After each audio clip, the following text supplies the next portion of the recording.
The Ogiame Atuwatse III inter-collegiate quiz and debate competition.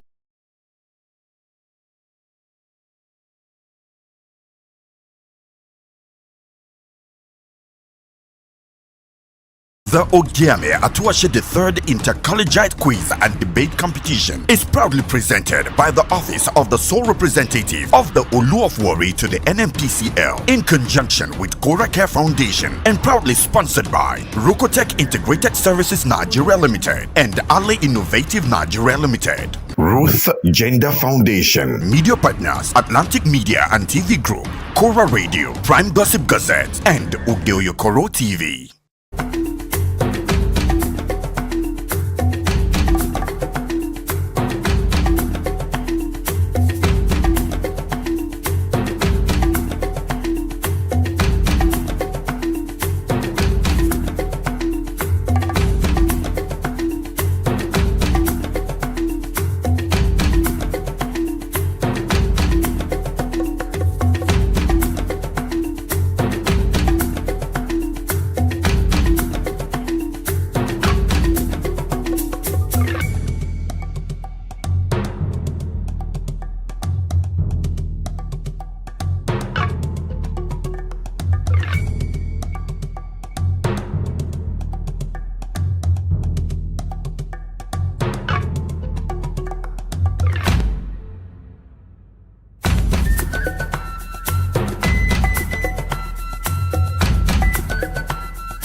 The Ogiame Atuwatse III inter-collegiate quiz and debate competition.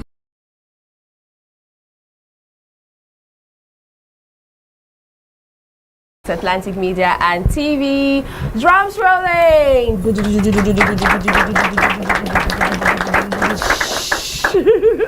You know what time it is? It's time for the knockout stage, second round of the Ogiame Atuwatse III inter-collegiate quiz and debate competition. Yes, it is. I'm your moderator. My name is Rejoice Debekebe. So just in case you thought that the first session or the first round and the second round for this debate competition, of which we started the day before yesterday, you thought it was intense, you thought it was hot. Today it's going to be much, much hotter, fiercer. All right, and we can't wait to experience each and every one of the students and the schools that are going to be present here. Let's find out the powerhouse schools that are coming through for today. In no particular order, we have our Savior group of schools. We also have AC College. Let's keep the energy up. Classical International School. And then we have Wingate Model School. Edel High School. Best group of schools. Bumi Schools.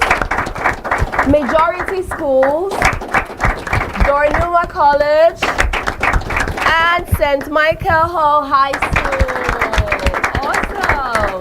We have 10 schools in the race, battling it out, looking for who's going to progress to the next round. Not all schools are going to make it. We're rooting for each and every one of them. I'm sure you can't wait for the debate to kick off already. We're about to hit the ground running. But first of all, we have to make introductions for the brilliant minds that are going to be analyzing critically the performances of the students. Talking about our distinguished panel of judges, we have as chief judge none other than very distinguished professional Mrs. Oyo-Ekòró. We also have sitting on the panel an amazing man. It's Comrade Ajay Adaronkaring. We also have sitting pretty Mrs. Jane EBA Bibo Samuel. And they're ready, we are ready too, but first of all, let's hear what the guidelines are and what some of the debate rules and regulations are. Over to you, judges. The debate rules. No use of mobile phones. Cheating leads to immediate disqualification. Decorum for all participants and teachers. Speakers must present well-structured arguments with logical reasoning and supporting evidence. Interruption of an opponent is not allowed. All participants will get a total of 9 minutes per team, 6 minutes for lead speaker and 3 minutes for supporting speaker. A countdown will begin 1 minute before the stop. Exceeding the time limit leads to deduction of marks. Judges are only expected to give their remark after each session along score points. Participants will be judged based on content delivery, public speaking and presentation skills, confidence, clarity and accuracy, neatness, time management, the use of offensive language, personal attacks or unverified claims may lead to disqualification or score deduction. The audience is only permitted to cheer after the presentation is concluded or indicated by the moderator. This is to avoid distraction to participants. Decision made by the judges are final and cannot be contested. All the best to all of you. Thank you. Alrighty then, it's time for us to begin the game. So, right, debaters, are you ready? Yes, moderator. You know, no slacking, no second chances. You have to give it your best shot. Again, are you ready? Yes, moderator. Alrighty then, let's do this. Let's welcome the lead speaker from our Savior Group of Schools.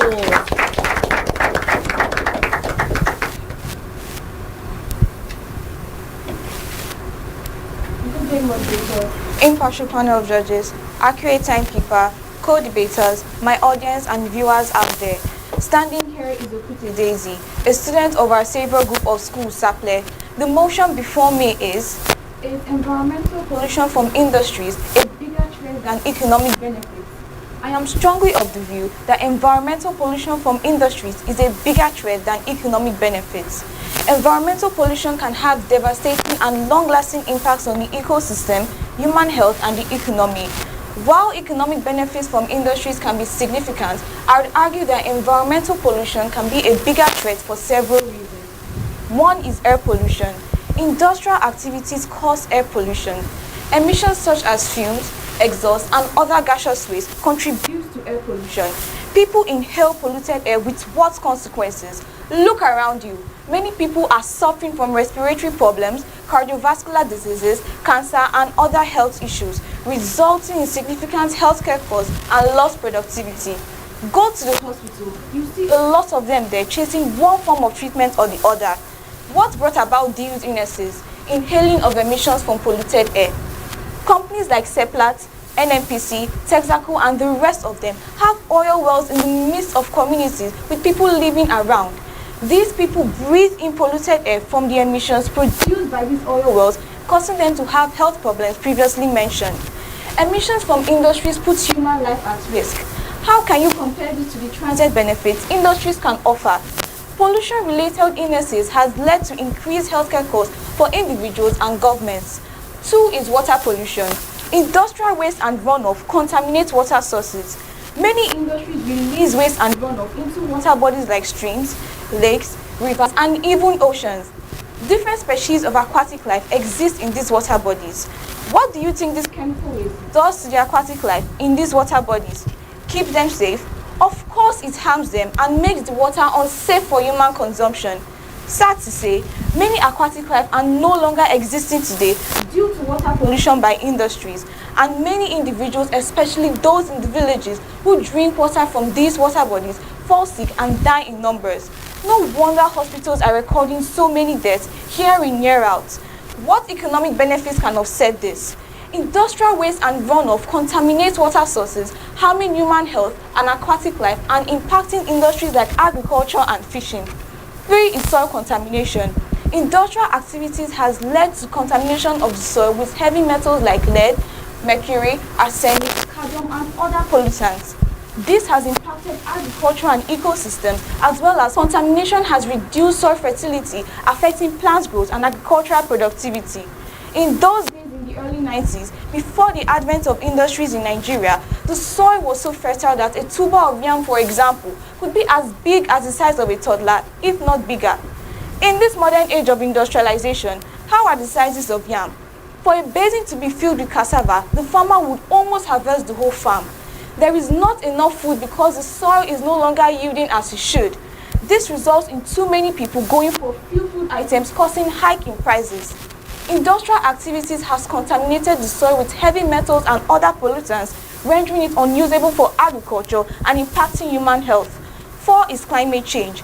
Industrial processes, particularly those reliant on fossil fuels, contribute to greenhouse gas emissions, which exacerbates climate change and its associated impacts. For example, industries release carbon dioxide through fossil fuel combustion and contributes to global warming. Recently, we just experienced intense heat, leaving us sweating excessively. This is a result of climate change caused by industrial pollutants. Climate change exacerbated by industrial pollution can increase likelihood of extreme weather events such as hurricanes, wildfires, and floods. Hurricane Maria in 2017 had a devastating impact on Puerto Rico. The 2019 to 2020 Australian bushfire season was one of the worst on record. Industrial emissions, particularly greenhouse gases, contribute to its climate change, leading to sea level rise, extreme weather events, and other devastating consequences. In other words, environmental pollution from industries can cause irreversible damage to ecosystems, biodiversity, and natural resources. Pollution can alter ecosystem services such as nutrient cycling, water filtration, climate regulation, and soil formulation. My opponent might say, industrial activities can drive economic growth, raise living standards, and increase productivity. How can this be possible with a sick populace, infertile land, imbalanced ecosystem, changing climate, and polluted water bodies with unclean air which emissions from industries have brought about? Do you know that environmental pollution from industries can negatively impact worker productivity and cognitive function, leading to economic losses?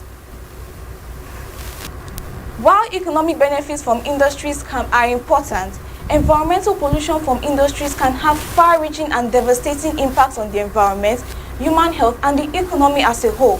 I believe I've been able to convince you that environmental pollution from industries is a bigger threat than economic benefits. Thank you.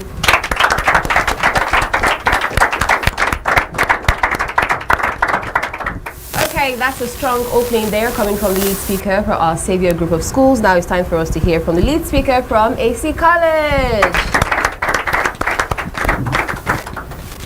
As the pendulum swings between economic growth and environmental sustainability, let's not forget the human heartbeat that drives it all. Industries are the lifeblood of economies, and their pulse is felt in every household. Can we honestly afford to silence this pulse for the sake of environmental issues that are manageable?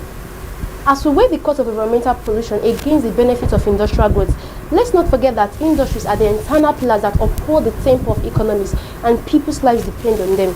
Sincerely, can we afford to sacrifice livelihood for environmental issues that are manageable? I say no. Industries drive growth, create employment opportunities, and lift communities out of poverty. That being said, I would like to acknowledge the presence of my honorable moderator, impartial panel of judges, accurate timekeeper, fellow debaters, and amiable audience. Representing AC College 1 Warri is Ogiame Atuwatse, and I'm firmly against the motion that environmental pollution from industries is a bigger threat than the economic benefits. Environmental pollution from industries refers to the unavoidable yet manageable and tolerable costs of progress arising from industrial activities that foster innovation, create employment opportunities, and improve the living standard of people. The benefits of industrialization far outweighs its environmental impacts, and I will be discussing some of these benefits, beginning with employment generation and poverty reduction. Industries provide employment opportunities both directly and indirectly. Before the Warri crisis, industries like Texaco, Leventis, Chevron, Shell, just to mention but a few, thrived in Warri, making it a commercial hub. People flocked to Warri seeking job opportunities, and the city was seen as a breeding ground for success.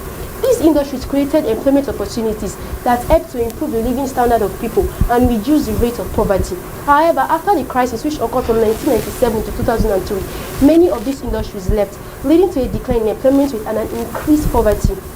Moreover, the city has never been the same, and the benefits of having these industries present were lost. The Nigeria Bureau of Statistics recorded that the manufacturing sector has increased by 10%, adding to the employment rate of the country in 2020. By providing income and job opportunities, industries can help to improve the living standard of people and also reduce the rate of poverty in any country. Another benefit of industrialization is the benefit of technological advancement. Imagine a world where innovation and progress stagnates. Industries are the catalysts that prevent this stagnation, driving technological advancement that advance societies. These industries invest heavily in research and development, leading to breakthroughs in fields like renewable energy and biotechnological and advanced materials. This innovation not only have far-reaching benefits for industries, but also help to reduce greenhouse gas emissions and improve public health. A third benefit of industrialization is improved infrastructure. Infrastructure development is a critical byproduct of industrialization. Roads, bridges, ports, logistics facilities, all these help to connect industries to markets, suppliers, and customers. These infrastructure upgrades improves connectivity, thereby leading to economic stability, creating employment opportunities, just as it is for those who are currently involved in the building and construction of the NMA Junction Road, Warri, Delta State, Nigeria. Again, increased tax revenue is another significant benefit of industrial growth. Industry serves as a significant sources for revenue generation in any country.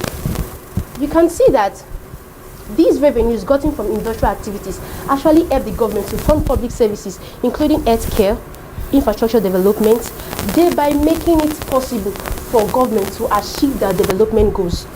My honorable judges, fellow debaters and audience, focusing on environmental preservation and sustainability at the expense of development, infrastructure, economic stability, and also improved standard of living of citizens is a big no for me. Environmental pollution is a concern, granted, but can it be managed? A resounding yes. Nigerian industries are leading the way. Dangote Cement, Guinness Nigeria, and also Chevron Nigeria Limited are pioneering sustainable practices.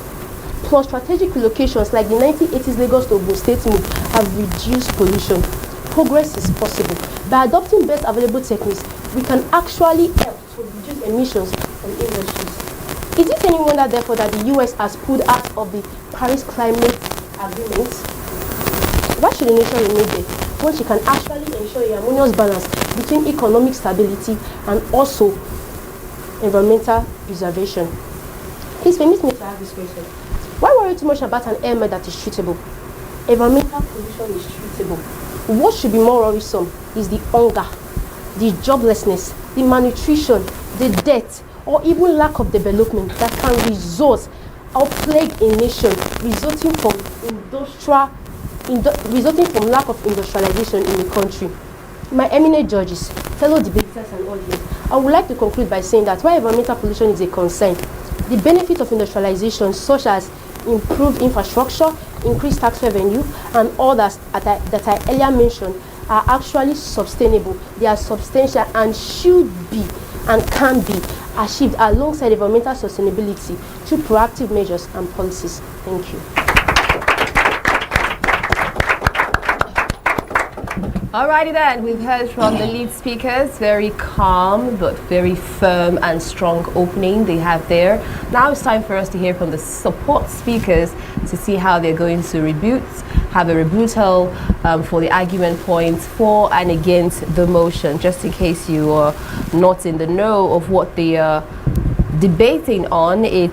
Is environmental pollution from industries a bigger threat than economic benefits? Now let's make welcome the support speaker from our Savior Group of Schools. Good day, moderator, impartial panel of judges, accurate timekeeper, co-debaters, my audience, and of course my viewers out there. Standing here is Uncle Deborah, a student of our Savior Group of Schools, Sapele. The motion again is environmental pollution from industries a bigger threat than economic benefits? Yes, environmental pollution is a bigger threat than economic benefits. Here are my reasons. One is human health. Industrial pollution, especially air and water pollution, leads to respiratory illnesses, cardiovascular diseases, and cancers. This causes premature deaths and disabilities. The rate of death is on the increase due to industrial pollution. In some places in Nigeria, the activities of oil companies cause oil spillage which affects the people. A typical example was the case that happened in Ogoniland in Rivers State in 1995, where oil spillage caused the death of aquatic life because the rivers were polluted and contaminated the lands, of which many crops were destroyed.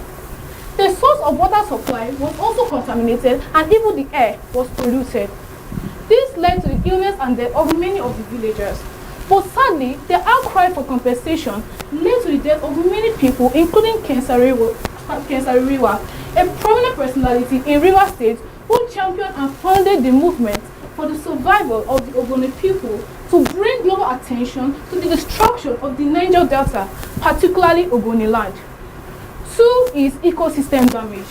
Industrial activities including deforestation, pollution and resource depletion disrupts the ecosystem, leading to biodiversity loss, habitat destruction and climate change. All these cause very negative effects compared to the economic benefits of industries. 3 is economic costs. The cost of treating pollution-related illnesses, cleaning up polluted areas, and mitigating environmental pollution can be substantial, potentially outweighing the economic benefits of industrial activities. My opponent might say that industries can create jobs and provide economic opportunities. Of what help can this be if the worker falls sick because of the pollution from industrial emissions? Can a person with ill health go to work? What about a dead person? Can a dead person from the grave go to work or benefit from the opportunities that industries provide? How will this contribute to the economy, to the growth of the economy? This will eventually lead to low productivity and low economic growth. With these salient points, I believe I'll be able to convince you that environmental pollution from industries is a bigger threat than economic benefits. Thank you. Well done there. The lead speaker and support speaker, they have dropped their points for the motion talking about is environmental pollution from industries a bigger threat than economic benefits. Now it's time for us to hear from the support speaker from AC College. Let's welcome him. In the delicate dance between economic growth and environmental sustainability, one mistake will silence the symphony of progress. Industries are the maestros of innovation, orchestrating growth and prosperity. But can we conduct this orchestra without discord? I firmly believe that environmental harmony and economic melody can coexist in perfect symphony. That being said, may I acknowledge the presence of my honorable moderator, impartial panel of judges, technical timekeeper, and fellow debaters. Also representing as a college worry, I am Peter Homonigo Sagede, standing to oppose the motion that environmental pollution from industry is a bigger threat than economic benefits. In addition to the presentation earlier made by my chief speaker, I will be highlighting 2 more benefits of industrialization, which include value addition and economic diversification. Also, improvement in health. First, value addition and economic diversification. Industries add value to raw materials, creating new products and services that diversify the economy, thereby reducing dependence on primary commodities. This value addition process can stimulate economic growth, create new opportunities, and generate high revenue. According to World Bank, the Singapore's manufacturing sector contributed a 10-fold increase in GDP per capita between the year 1965 to 2015. Also, according to the Irish Development Authority, the pharmaceutical industry accounts for over 50% of island exports. A second promotion at the outset is improvement in health. Consider the impact of industries on healthcare. Medical advancements such as vaccine, diagnosis, and treatment are often the result of industries. These innovations have saved countless number of lives, improve life expectancy, and increases life qualities. Even though we know that not all illness and diseases can truly be attributed to environmental pollution, there are other underlying causes such as poor diet, smoking, and substance abuses. GSK investments in research and development led to the creation of vaccines for the treatment of diseases such as hepatitis A and B. In conclusion, it is very clear that from the presentation made by my chief speaker and my humble self, that environmental pollution from industry is not a bigger threat than the economic benefits. We call on nations, organizations, groups, and individuals to use best available technique and harmonize economic growth and environmental sustainability. It is time to prioritize progress over backwardness and recognize that economic prosperity is the ultimate advancement for human catalysts. The benefits are clear. Economic benefits reign supreme, and it will continue and forever continue to reign supreme. Thank you. Whoa, the battle of words and persuasion has officially begun as we have had two powerhouse schools kick it off here, our Savior group of schools and AC College. Can we celebrate them again? But as we know it, only one school is going to be advancing to the next round. What school is that going to be? You want to find out? Then stay with us right after the break. We'll find out together. The Ogiame Atuwatse III inter-collegiate quiz and debate competition is proudly presented by the Office of the Sole Representative of the Oyo-Ekòró to the NMPCL in conjunction with Cora Care Foundation and proudly sponsored by Rokotech Integrated Services Nigeria Limited and Ali Innovative Nigeria Limited. Ruth Gender Foundation. Media partners Atlantic Media and TV Group, Cora Radio, Prime Gossip Gazette, and Oyo-Ekòró TV.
Atlantic TV, culturally inclined and uniquely. My senior comrade, I used to call him, I appreciate it.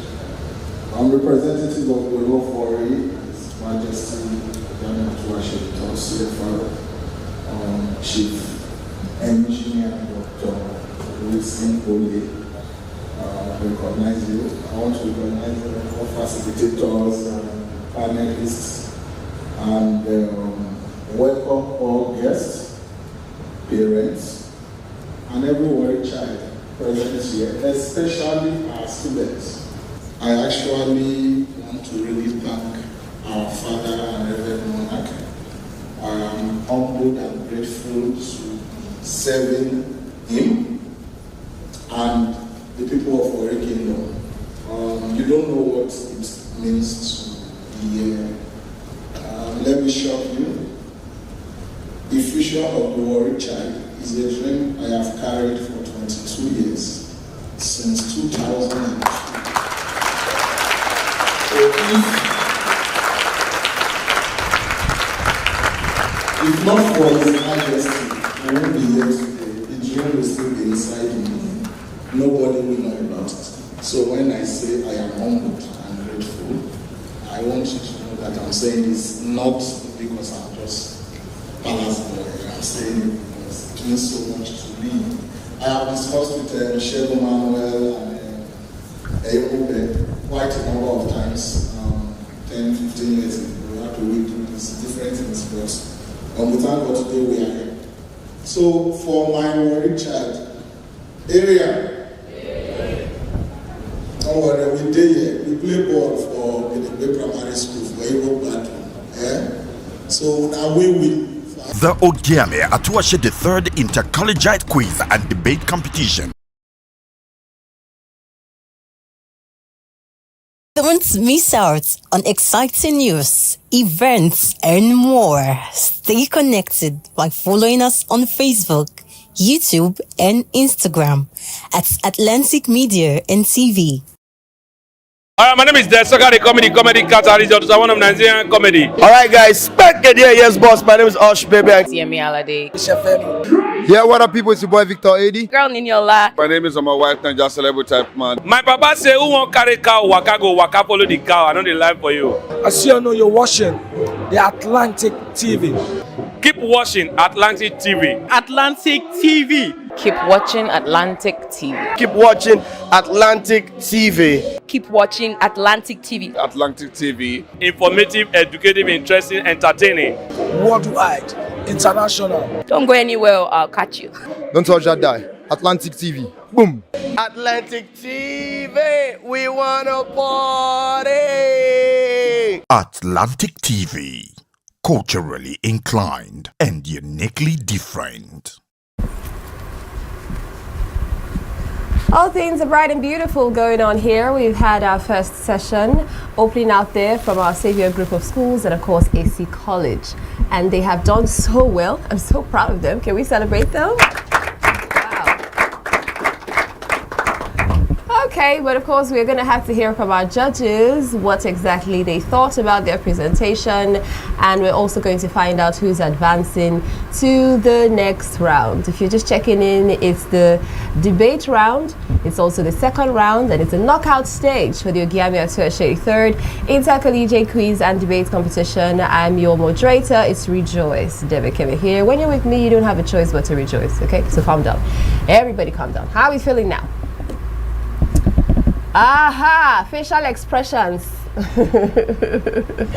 Okay, so when you're really tense and when you're really anxious and when your heart is doing jiggy jiggy jiggy bam bam, how do you calm yourself down? Huh? Let me hear Daisy. In your mind? Not even out? You recite Bible verses? Okay, tell me one. Psalm 46 verse 5. God is within her, she will not fear. God is within you and you should not be afraid. Oh no! Okay, how about you, Deborah? I usually take deep breaths and reassure myself that I'll be okay. And I usually pray also. And most times I pray. Most times you pray and then you have deep breaths. Calm down, Deborah. Calm down, Deborah. You just talk to yourself on there.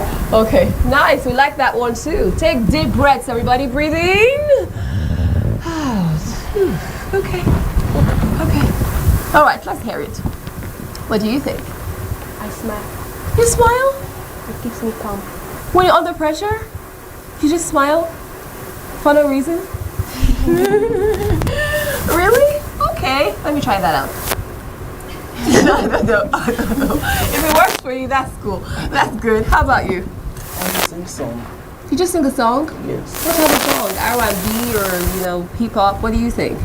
Christian song, inspirational songs. Christian songs. What type of song? I want to know the song because maybe we could borrow the song too to keep some of us calm. I like singing Message Always song. Which one is that? Any one of them. Which one is that? Okay. Should I sing one? Yes, my brother. What? Anywhere you lead me, I will go. Because you are the way, truth, and the light. Jesus. Oh, wow, okay. That's fine. Let's celebrate every one of them. We could all use some calming down techniques every once in a while because sometimes we're under pressure and yes, we need to calm down. So right now everything is cool, calm and collected. Let's hear from the judges. Hello, judges. I'm here again.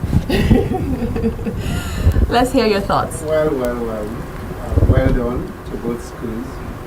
I don't need anyone to convince me that you came prepared. I'd like to celebrate our teachers. Thank you very much.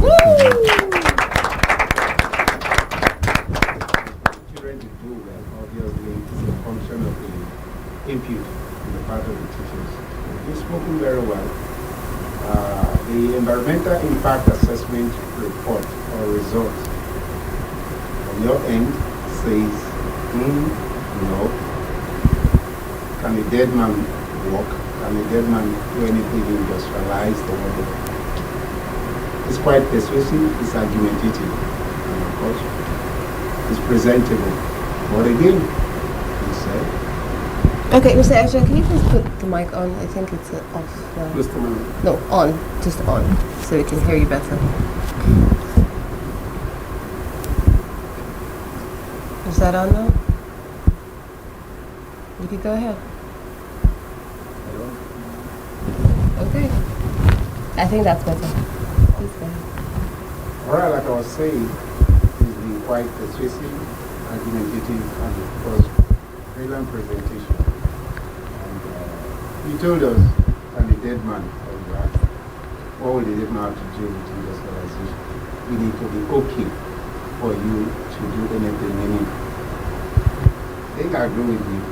And again, the opponent is saying pollution can be managed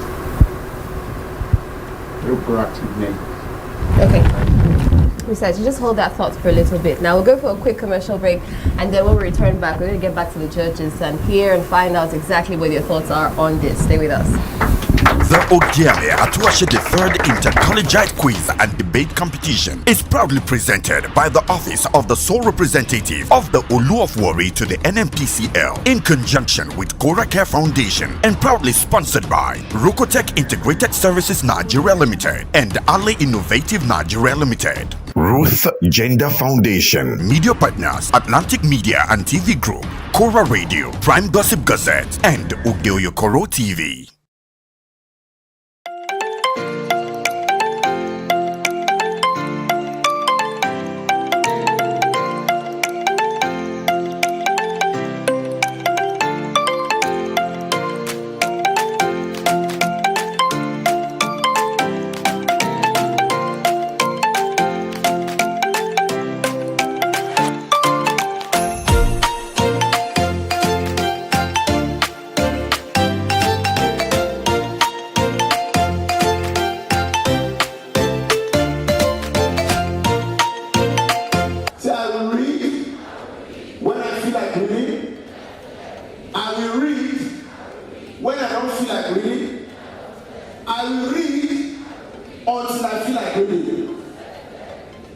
Your future is in your hand as a student, not in the hands of your parents, teacher, or anybody. Do not allow anybody to tell you that education is a scam. The vision of the future of the world started in 2002. Our vision is to build a world where every child is inspired to pursue their passion, reach their full potential, and contribute meaningfully to their community. Our mission is to empower the Ogiame Atuwatse III inter-collegiate quiz and debate competition.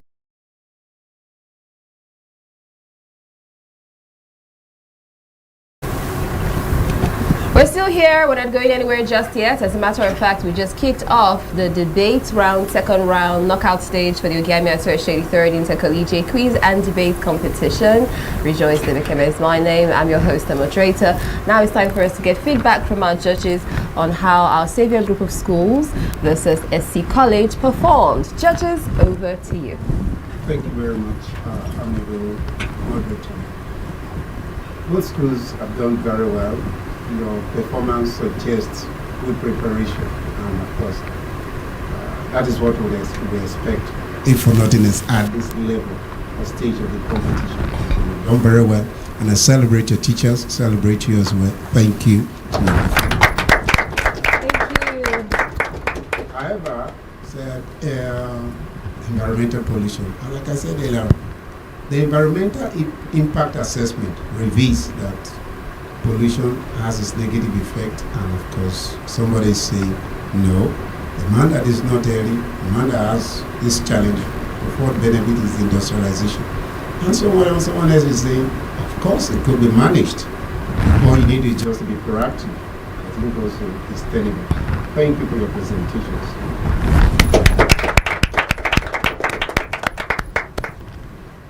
Well, when you have two good schools coming head to head, then you leave us, the judges, with a lot of work to do. Okay. Environmental pollution or economic benefits, it's both are things we can easily relate with. So you did a good job without going to give us bogus definition and all that. You gave us relatable examples, which was good from both things. I like the comeback from each second speaker coming to defend, like, didn't you hear what my lead speaker said already? That was good.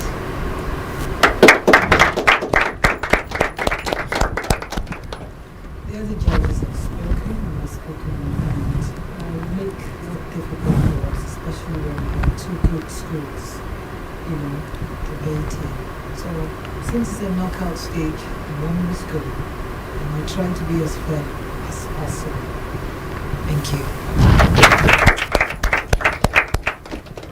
Okay, we have heard our very distinguished judges. Now it's time for us to hear the verdict.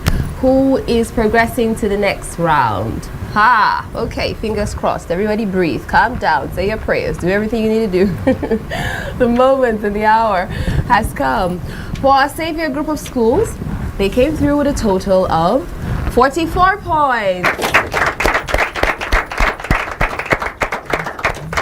And for AC College, they totaled 43 points. That was a close one, eh? Just 1 point away, meaning that they all did very well and they're very deserving of another warm round of applause. Well done, guys. We wish we could just sit down and say, just do a presentation. We're just going to give everybody some prize at the end of the day because we know you're good like that, but it's a competition. We always have to have a winner, progressing to the next stage. And right now, we have a winner, and that goes to our Savior group of schools. Congratulations, and well done. Okay, so we just started now. We just have 2 schools. We're going to have 8 more schools lined up, going head-to-head, fighting for and against their respective topics. Are you going to stay with us? We'd really like you to stay with us, so do so. Thank you. Who has got what it takes to wear the intellectual crown? Who will conquer the stage and walk home with the King's Prize? The Ogiame Atuwatse III inter-collegiate quiz and debate competition moves into the next phase, and the prize has just doubled. Now the debate champion will take home a jaw-dropping 10 million naira. Likewise, the quiz winner, a mind-blowing 10 million naira. And if we have a single winner in both categories, the winner takes home all 20 million naira. The Ogiame Atuwatse III inter-collegiate quiz and debate competition is not just a contest, it is the clash of brilliance, strategy, and determination. The fire is on. Ruth Gender Foundation. I'm Ruth Edema Collins. I hold a first degree in physics electronics, a postgraduate qualification in business administration, and a nationally certified French language tutor.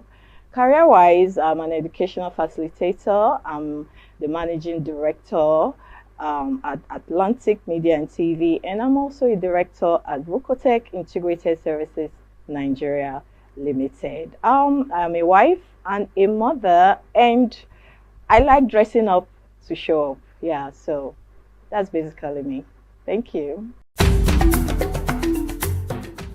Root Gender Foundation was inspired from my personal experiences growing up as a young girl in a typical Nigerian environment. For me, it was being different. It made people bully me, abuse me, and harass me. I was always misunderstood and underrated. Root Gender is a foundation that is dedicated to building confidence in the Nigerian girl child through educational and inspirational programs like supporting programs that promote girl child education. We also organize physical exercises for our young girls for the overall well-being of their mental and physical states, and also for the acquisition of self-defense skills. We also sensitize girls on laws that protect them. In our constitution, a lot of girls do not know that they have rights, that there are laws that protect their interests in Nigeria. Hence, they are vulnerable, they are living in fear, which is stopping them from reaching their full potentials. So we sensitize them on the laws that protect their interests. This, like I said, is visioned towards building confidence in the Nigerian girl child. So that is just a wrap-up of what we do at Root Gender Foundation. I would say I resonate with the struggles and the challenges of the girl child, particularly the Warri girl child. I happen to grow up in the heart of Warri. From an average background. My family is an average one, but I experienced a lot. Like I said, I was bullied, I was overlooked, I was harassed for being a different child, for daring to be different, and nobody was taking note and tapping into my potentials. So my interest for the girl child is I would love to be a voice for the girl child. They need people to believe in them. They need people to speak for them. I also want the Warri girl child to know that there is hope beyond the reef. I want them to see the bigger picture.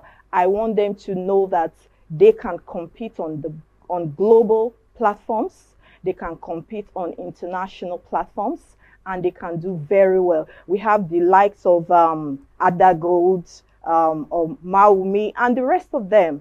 They are all competing very well on international platforms, and I know that you too can do that, and I want you to know that is why we are here. Root Gender Foundation is here to make you understand that you can actually be what you want to be.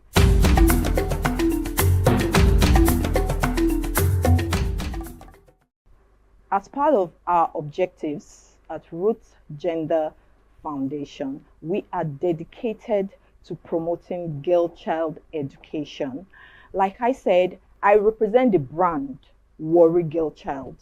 I represent the brand the African Girl Child, because I have gone through the struggles from there to here. So giving 2 million to the best female participants is just a way to share them on. It's just a way to make them know that we believe in you. I believe in you. You can look up to us. We are sharing you on. It is not about the money. We believe in your potential. We want our girls to know that you are doing the right thing at the right time. You are in the right place, and this is what you should be doing. That's why we are supporting you, and we will always be here to support you. Girl child empowerment to me is enforcing laws that protect our girl child. You know, my NGO, we've been pursuing a bill that we will see to be passed. We are asking that our girls should be allowed to carry pepper spray as weapons of self-defense. Because if you look at it, our women have nothing to protect themselves. They are just there by the grace of God. So we are pursuing laws that will protect the girl child. So empowerment, girl child empowerment to me is enforcing laws that protect the girl child, educating the girl child on time and money management, financial literacy, and equipping them with self-defense skills. Also, access to quality education. This to me is girl child empowerment and nothing more. A girl child must possess effective communication skills. They should be able to communicate effectively. A girl child should be financially literate. She should know how to manage her finances, and she should also know how to manage her time. Yes. Also, most importantly, another skill is self-awareness. It's important for our girls to know who they are, to believe in themselves. That's the vision of our NGO, building confident girls that can achieve their full potentials in Nigeria. That is our NGO's vision. So yeah, those are some of the skills I believe that the girl child should possess.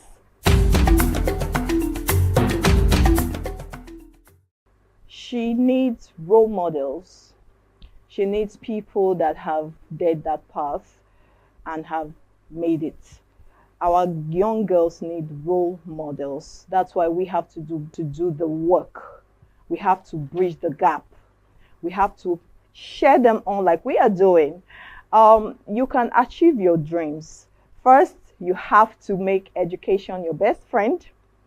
Every effort you put into learning will always be there for you to never fail you. Boys will break your heart, people will break your heart, but every effort you put towards learning anything, everything will always come through for you. So for you to achieve your dreams, look towards the right people, look towards the right direction. There are people that have achieved in that route. I will encourage you to look up to them, learn from them. That is just the way to achieve your dreams. My message to the Warri child, like I said, I represent the brand Warri Girl Child. We are letting the world know that we are not vile, we are not roused, we are educated, we compete intellectually, we have good things ahead of us. We can do it on the global platform, we can do it on the national platform, and we are everything there is to be a woman. I would encourage you, Warri Girl Child, make education your best friend. Make education your best friend. Learn new things. Learn new languages. Okay? And the sky will be your starting point. We are always here to cheer you up. Don't forget that my name is Ruth Edema Collins from Root Gender Foundation, and from all of us wishing you the best, we say keep watching Atlantic TV. Ruth Gender Foundation.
Atlantic TV, culturally inclined and uniquely different.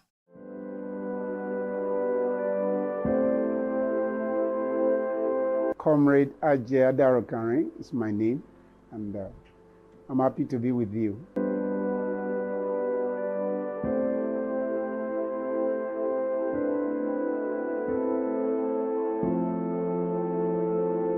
It's been wonderful, quite educative, entertaining, and of course, very, very informative or informing. And let me begin by saying again, it's an honor to be part of this team, to be part of this great work. It's quite, a good initiative, and it's been amazing, being part of this whole exercise. I'm talking about the prestigious Ogiame Atuwatse III inter-collegiate quiz and debate competition. So it's been a wonderful time out here. I'm so grateful.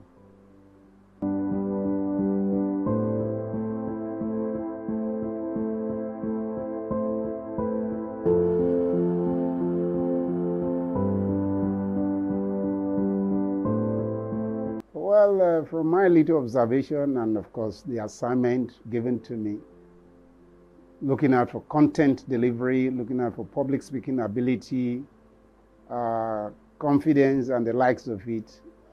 Some of the contestants, the participants, they've actually been able to prove that they were not just invited, they were not just picked from the wayside. And they've given of their best, delivered quite well. And we saw some poetic aspect of the whole show, quite dramatic in a sense. And it's just another side to it, is a way of adding color and character to the competition. However, we observed, if you will permit me, some of the tenses were not put in their proper perspectives. I don't know whether it's part of the requirement, but I think it's necessary. We're dealing with schools. We're talking about academia. So when you're answering a question or you're delivering, you're responding to a topic, in your delivery, your tenses should be in proper perspective. Lexis and structure is an aspect of grammar, it's an aspect of English language.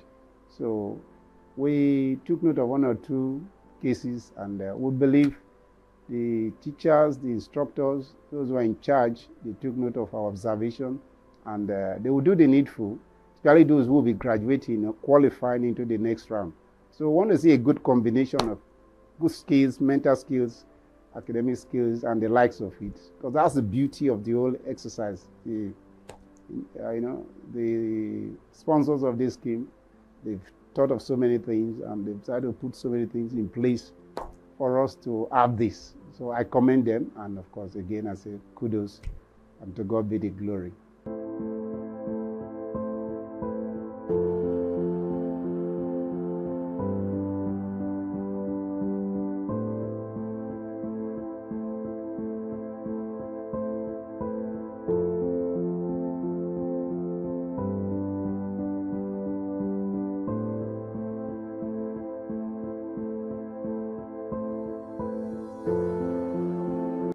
It's a wonderful one. It's a wow, if you ask me. I mean, it's a great blessing.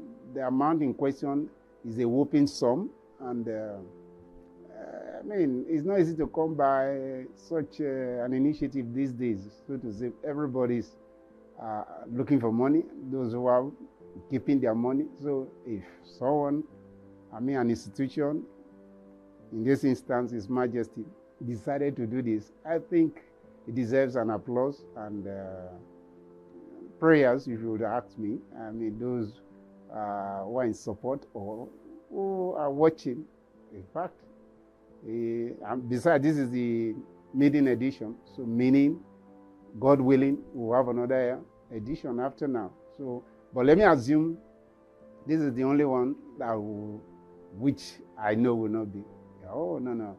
It's quite commendable, and we're impressed, we're touched, we're quite grateful to the organizers, to the sponsors, and of course His Majesty Ogiame Atuwatse III for this wonderful initiative. It's been a wonderful time, being part of this exercise. So I commend him, I commend everyone that is involved in this sponsorship or initiative. That's me. So it's been a good one. I celebrate those involved.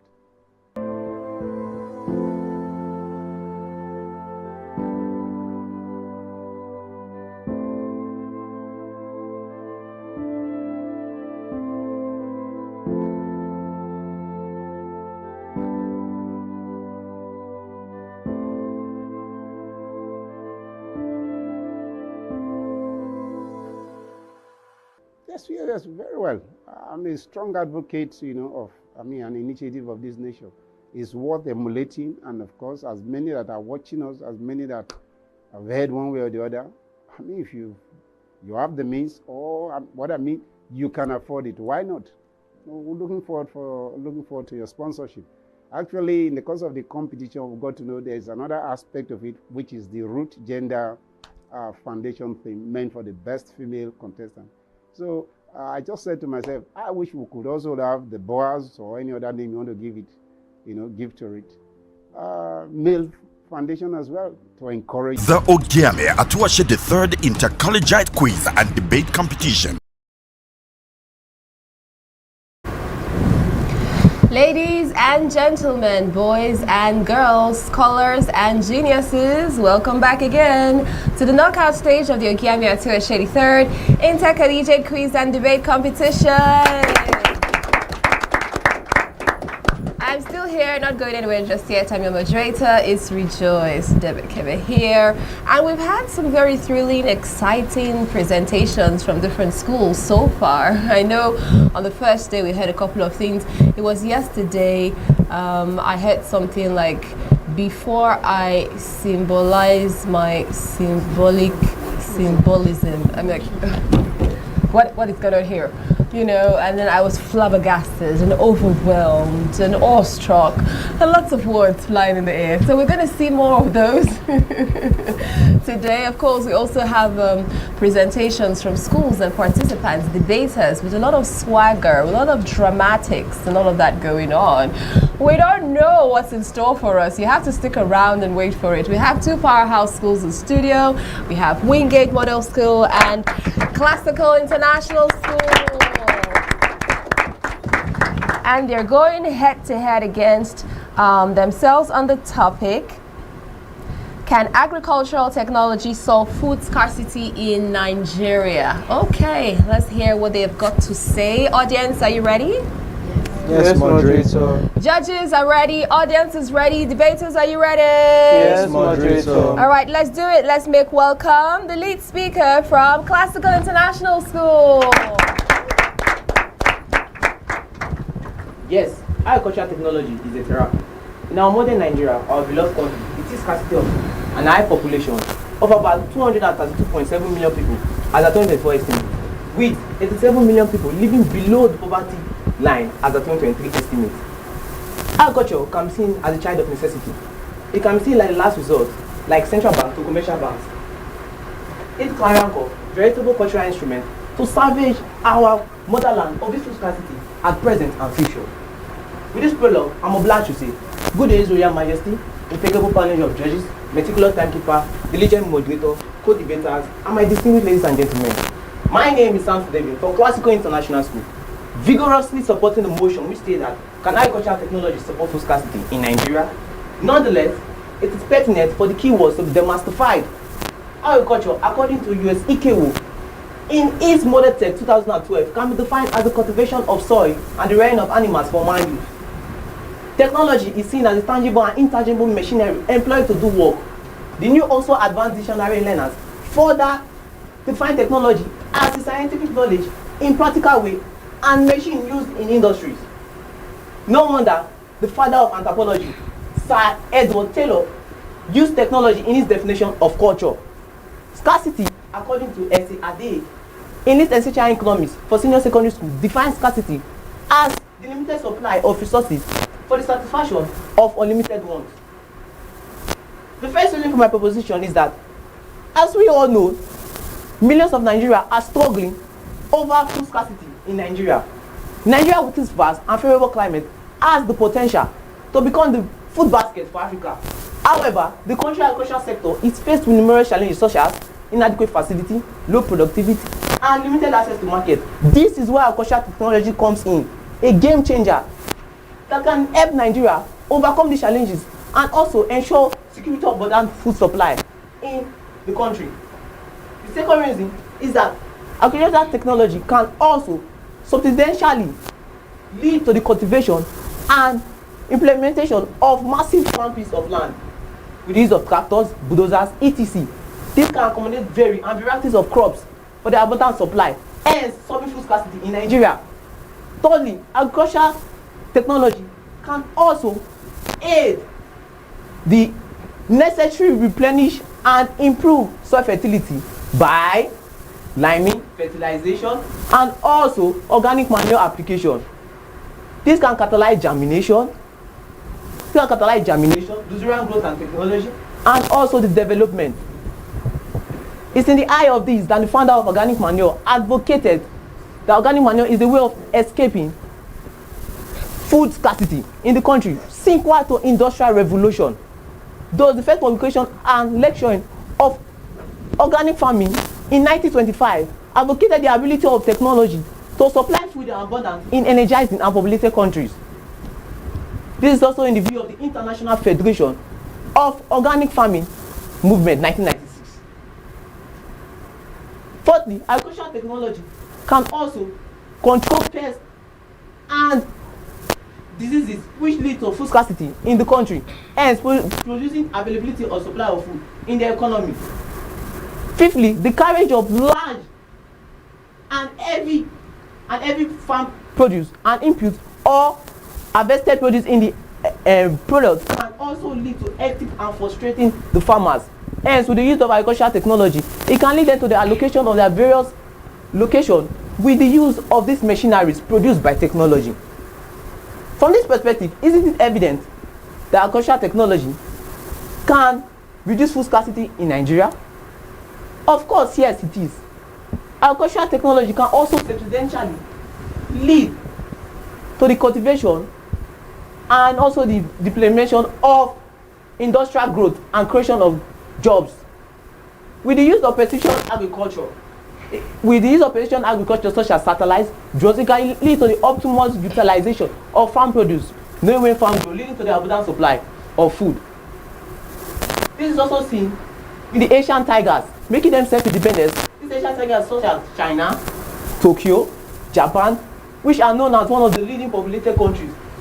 They are also known for agricultural technology because every input you buy, you always see made in China. From this perspective, I have convinced you. Therefore, ladies and gentlemen, with this impressive point I have given, the fact has been once spoken that agricultural technology can solve food scarcity in Nigeria and also lead to the cooperation of various components of the society in a well-legal, financial, public, social, and enabling environment. Therefore, let us not argue over this again, because I know my people met my avar that students agricultural technology is very expensive, and yes, many farmers cannot afford this. But I can yet assure you that 80% of Nigeria are using smartphones. Therefore, making these farmers to obtain loans from the comfort of their own zone and also advertise this produce. Ladies and gentlemen, with this indisputable point of mine, it's unequivocal for people to say that agricultural technology cannot solve food scarcity in Nigeria. Thank you.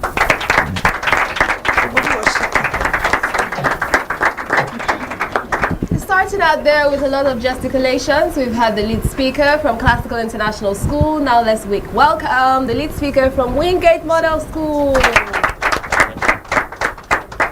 The notion that agricultural technology can single-handedly solve Nigerian food scarcity is overly optimistic and fails to address deeper systemic issues plaguing the country's agricultural sector. While advancements in agricultural technology have undoubtedly offered potential benefits, it still doesn't address the fundamental challenges. With this, I say good day, moderator, impartial panel of judges, accurate timekeeper, co-debaters, fellow students, distinguished audience and viewers. Standing here once again is Michael Chidebe with the sole purpose of opposing the motion which states, can agricultural technologies solve the food scarcity in Nigeria? Firstly, what is scarcity? Scarcity refers to the limited availability of resources in the comparison to the unlimited wants and needs of people. In the context of food, scarcity is when there's not enough food available to adequately feed the population, leading to hunger, malnutrition, and increased food prices. Secondly, what is agricultural technology? It involves the use of agricultural equipment to produce efficient and increased yield of crop produce. Food scarcity remains one of Nigeria's most recent problems, affecting many across the country. As the population continues to grow, so does the demand for food, yet agricultural productivity struggles to keep up. In the late 70s, this was praised for our agricultural sector. Nigeria was the #1 oil palm and cocoa exporter in Africa, and let's not forget about the Kano Granules pyramid. My opponents may argue that agricultural technology leads to mechanized farming, improved seed varieties, and irrigation systems, which offers a solution to Nigeria's food scarcity problem. Yes, this is accurate. However, they overlook deeper structural problems that limit food production and distribution. Without tackling these underlying challenges, agricultural technology will have limited impact. Agricultural careers in Nigeria are treated with such invaluability because of its unattractiveness in remuneration. I will ask a question to my opponents and the audience. Whom among you wants to be a farmer? Majority of the responses here will be other sectors like medicine, IT, oil and gas. Judges, even you wouldn't want your children to farm in Nigeria. Although you would jump at a chance like that if it were another country like China, US, or the UK. In fact, majority of the wealthiest people on earth are farmers, but it's just not practical in Nigeria due to the following reasons. Firstly, insecurity and farmer displacement. One of the biggest dangers to food production is insecurity. Farmers are frequently displaced due to attacks by bandits, insurgents, and clashes between herders and farmers. Insurgents are individuals who engage in armed rebellion against an established government. No matter how advanced agricultural technology becomes, it cannot function in an environment where farmers are unable to safely cultivate their lands. My opponents, do you know that agricultural technology leads to unemployment of farm workers? Please tell me, who's going to farm for us then? And with high rates of cancer caused by genetically modified food, our bodies need fresh food for long life. Secondly, poor infrastructure and post-harvest losses. Nigeria suffers from poor road networks, inadequate storage facilities, and inefficient supply chains. Even when farmers produce enough food, much of it is lost due to lack of proper storage and transportation. Agricultural technology destroys the structure of the soil and degrades the nutrients, which leads to low yield of crops. My opponents, don't you see? Agricultural technologies that are meant to solve these logistical problems adds to it, as expenses gotten from farming are wasted to repair them. Which takes me to another issue, high cost and limited access to technology. Many farmers lack access to government and credit support to afford these innovations. You made mention of bulldozers. Do you know that the taxation price of a car overseas is 7 million? And if the car is 10 million, that's a total of 17 million. Now, if a car is this expensive, how will a tractor or a bulldozer be? My opponents, I ask you, if agricultural technology cannot be made affordable by the majority, please tell me, how can it be a viable solution to food scarcity? You see, they're speechless. Even they know for a fact that if the majority cannot afford technology, it will have zero impact on scarcity. I leave you with this. We've been struggling for electricity since independence, which is an approximation of 65 years. And now you tell me you want to go into full-time technology. Please, where are the resources? Remember, Nigeria is not China, UK, US, or the Asian people you called. No, we need technology, we need electricity to help our agricultural technology. And if the government can't solve agricultural electricity, it certainly can't help in our food scarcity problem. In conclusion, I'm not trying to condemn agricultural technology, no. I'm just showing you the ways that it's not fully vital in our society. The real solution lies in a holistic approach that includes improved security, better infrastructure, and policy reforms for farmers. Without addressing these core issues, food scarcity will remain a major challenge regardless of technological advancements. I strongly believe that I'll be able to convince everyone, including my opponents, that agricultural technology cannot solve food scarcity in Nigeria. Thank you.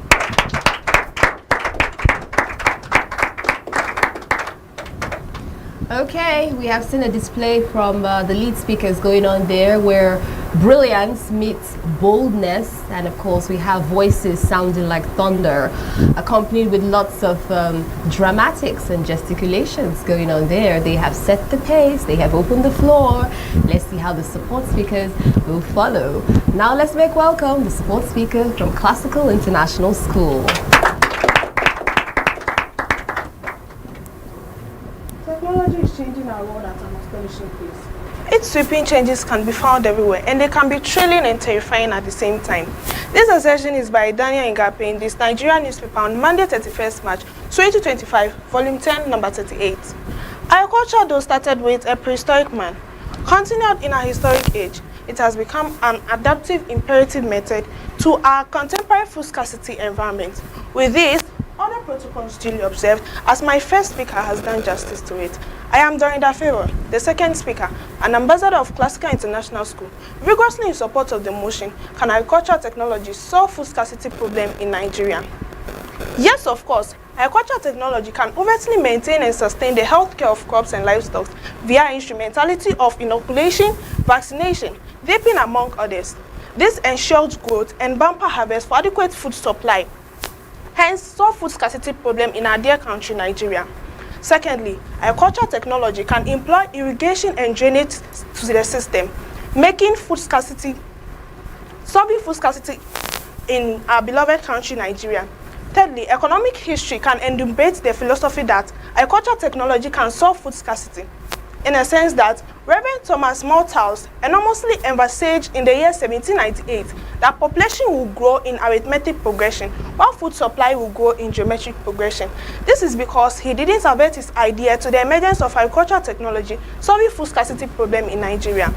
Fourthly, agricultural technology can, with its antecedential large farm, aid farmers with a collateral security to secure funds from agriculture and antecedential large farmlands, to secure funds for acquisition of farm loans and execution of farm operation. This makes farming less tedious, fascinating, dependable, and attractive for investors, hence increase in food productivity, food availability, and solve food scarcity problems in Nigeria. Ladies and gentlemen, our beloved country is in dire need of agricultural technology vis-a-vis industrialization to engineer food surplus for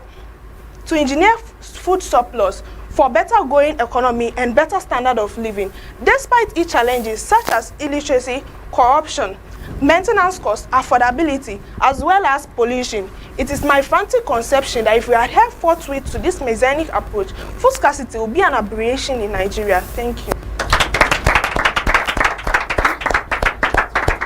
Okay, furthermore, buttressing the point we've heard from the support speaker from Classical International School, let's make welcome the support speaker from Wingate Model School.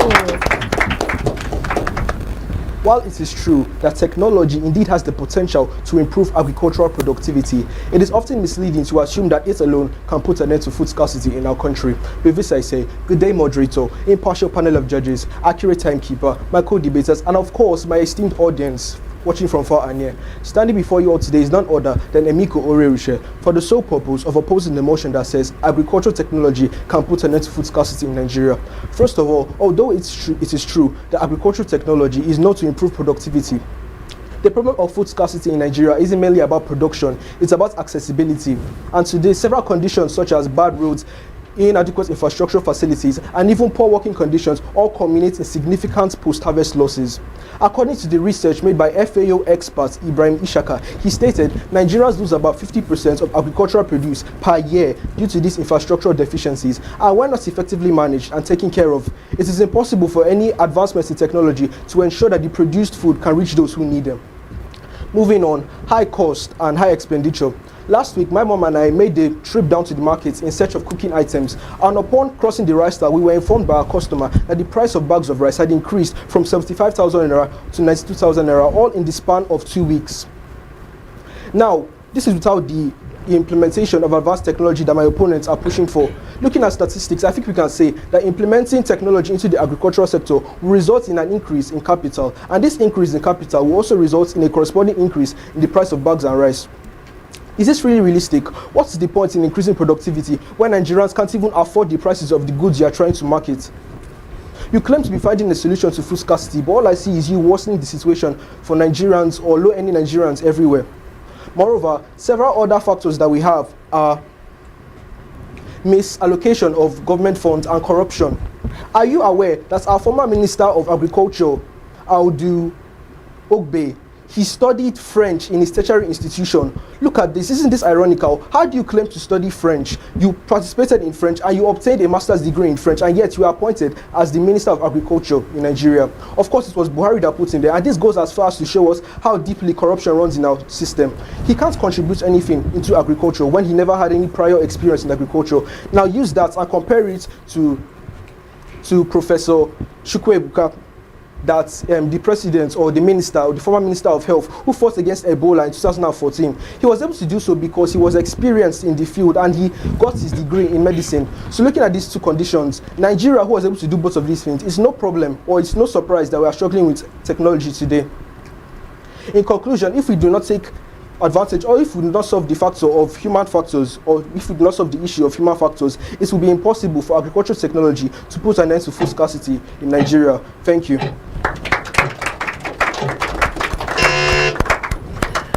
Okay, wow, these are formidable speakers if you ask me. Let's celebrate them one more time. Okay, but will classical remain classic, and will Wingate win the gates to victory? We're going to find out when we return. Stay with us. The Ogiame Atuwatse III Inter-Collegiate Quiz and Debate Competition is proudly presented by the Office of the Sole Representative of the Oyo-Ekòró to the NMPCL in conjunction with Cora Care Foundation, and proudly sponsored by Rokotech Integrated Services Nigeria Limited and Ali Innovative Nigeria Limited. Ruth Gender Foundation. Media partners: Atlantic Media and TV Group, Cora Radio, Prime Gossip Gazette, and Oyo-Ekòró TV.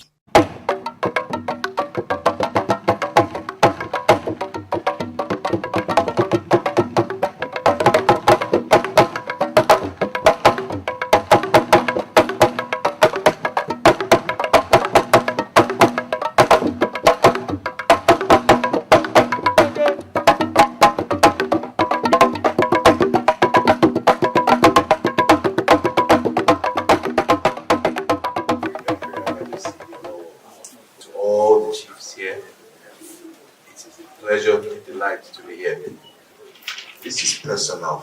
My grandfather, Ogiame Atuwatse III, was like home to him. Before he was crowned, he was in this area. When my father was crowned, on the 2nd of May 1987, Kabiyesi then also led a powerful delegation to Oyo-Ekòró to attend his coronation. And he in turn returned the visit, and I believe maybe in 1989 thereabouts, he also came on a thank you visit. Now, this is the 3rd generation of the Oyo-Ekòró, and I think it's happening on your 5th coronation anniversary. It's truly divinely ordained. Kabiyesi, we are happy to be here. And I am personally looking forward to not only walking side by side with you, but putting my feet on the ground. I know there are blessings in this life. And I have come not only to partake of the blessings of God, but also bring blessings of our kingdom and put them here.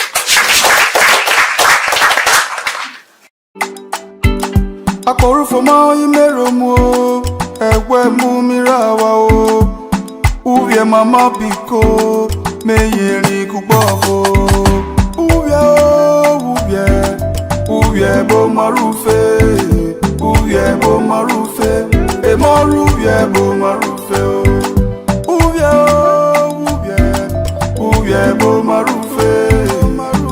bo marufe emoru ye bo marufe o mamu warumu nu viefe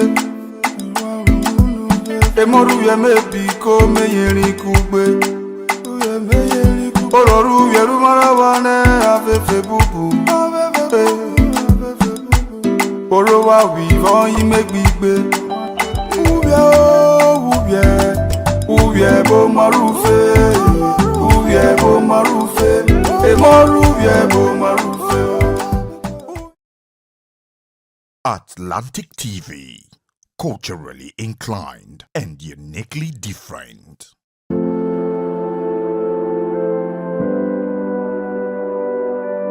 My name is Oyo-Ekòró, retired, a former broadcaster, newscaster, presenter on radio and television. I started my job as a teacher before I transferred to media.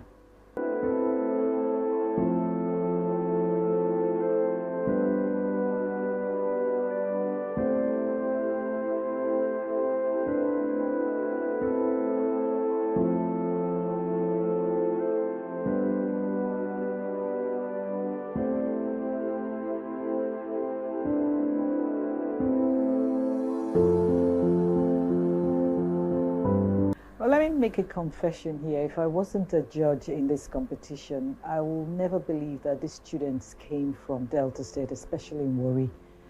I was able to see that we had well-educated children. The schools that we thought did not know what they're doing, I found out that they had done their best with the children, and that we have such children in Delta State. I'm very impressed with the ability of the children, and for a program like this to come, within us here is really commendable.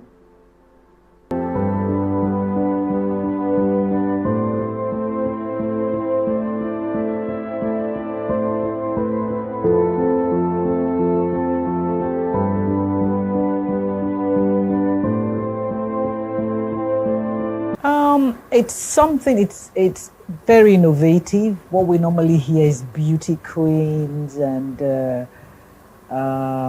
idols, Nigerian idols, if we say it, or Delta idols, have to do with singing and what have you. But being educative, would I put it that way, is something that has blown my mind, where children are tested in their ability. The Ogiame Atuwatse III inter-collegiate quiz and debate competition.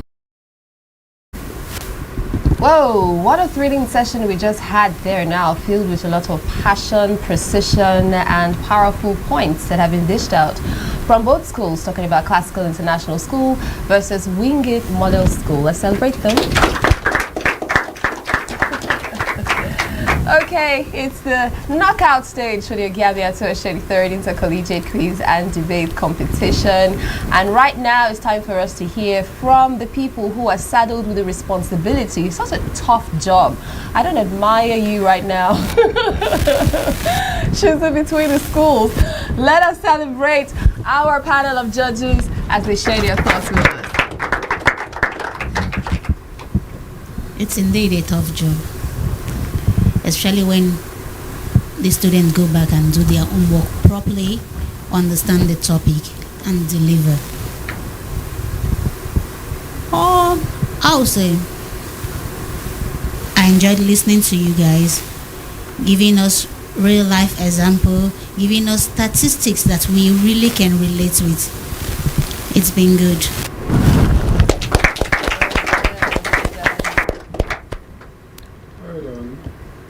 Good presentation as well. Some amount of work was obviously put by both schools. However, where something like agricultural technology leads to unemployment, it destroys the yield of the land. So we are not ready for agricultural technology, as it were. But somebody also asked, where is the resource or where are the resources? Technology. We don't have light, we don't have whatever. So the argument goes either ways. But all the same, good presentation, and of course, I know the anxiety remains. Welcome and well done. Thank you. Good debate from both schools, but I need to say this. Certain things we do tells us who we are. Some of you were very confident, but I think overconfident got in with your hands in your pocket is disrespectful. I think you know yourself and you've already smiled about it. But I'm sure it's out of the anxiety or wanting to, that's why it happened. But make sure you're always aware of yourself.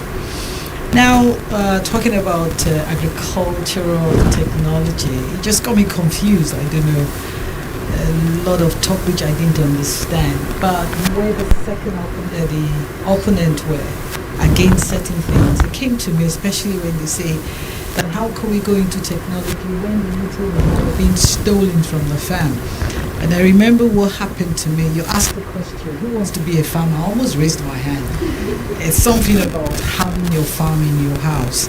And that's what we help in agricultural technology. If we start from the house, there's a joy when you harvest your produce. And I got back home the next day and I found out that my biggest chicken in my house was stolen.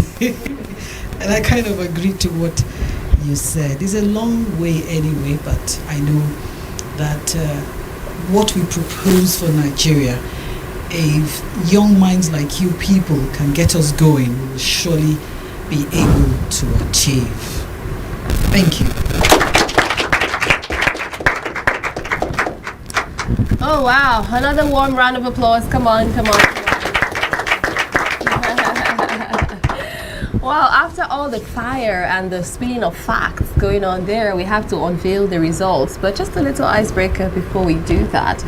Your schools are formidable schools, renowned schools, classical international school, Wingate model school. If your school was a superhero, what superpower do you think you'd have? I think my school's going to have the art of exhibiting wisdom. The art of exhibiting wisdom. Wisdom. Oh, we like the sound of that one, David. Well done. Favor. What do you think?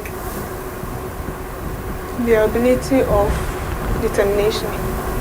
The ability to be determined. Yes. Determination is going to be the superpower for your school. All right, go classical. We like the sound of that. Okay, Wingate. Orisha, tell me, what do you think?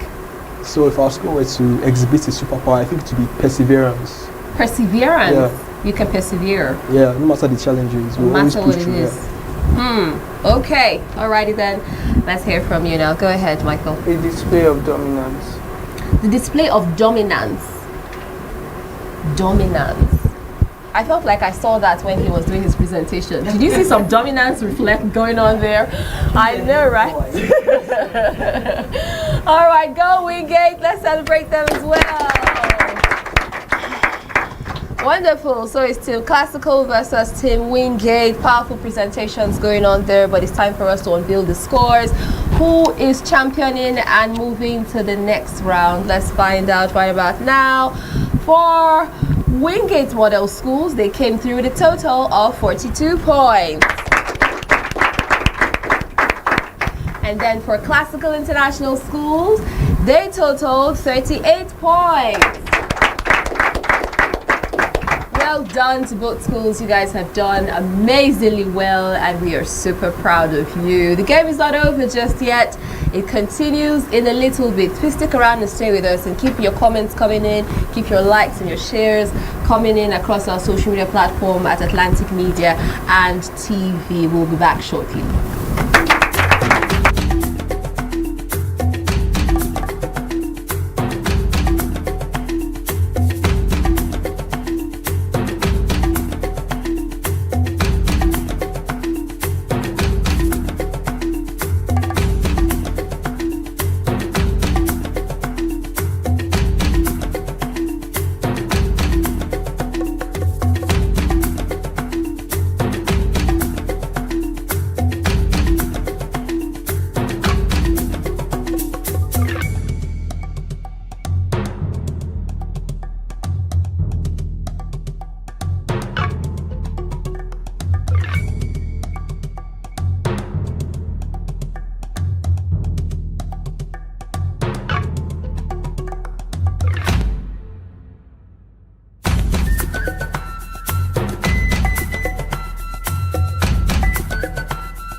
Atlantic TV.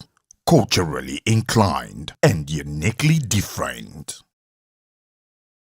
Don't miss out on exciting news, events, and more. Stay connected by following us on Facebook, YouTube, and Instagram at Atlantic Media and TV. Reply, great Nigerian student. Are you sure you want to be great? If you are sure, say great. Now, I want to say this. I'm a proud product of Nana College. I left Nana College 2003. I love you guys. And also, I'm also in the teaching profession. I also taught in Don Domingos College from 2017. To date, I'm still doing the job. Kudos to you guys. Now, life now sense. When I don't say, you talk about drugs. Building your career in worry. Wisdom. So mothers, how you go tell your own picking? You don't begin to spray picking hair. You want to tell your picky hair to green for this age. And you want me to picky get better career. Now your picky don't wear bone shorts. You deliver. You say na fashion. I career want it bright. Now between Nigeria police and Nigeria army, who na like pass? Which one? Nigeria army, Nigeria police. Nigeria army. Army never slapped it before. Now army nice slap my brother. My brother won't buy orange. He could go mistake. Mash army. Army. God tell us, say, young man, you just step on me. My brother don't know say the army. When my brother go say sorry, if they follow army, they rake. Unknowing to them. So who are you? Who are you? What can you do? As if they rake the next way, see now. As I miss slap as he talk, he leave orange because say yo ice cream yeah. Army nice slap on guy. The guy walk enter filling station. He join queue.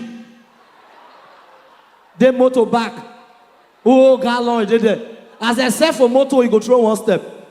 As I said for the next motor, he go throw one step. As he's reach where the pump attendant reach, they say, oh yeah, gallon. He say, sell like here. Army don't slap it before.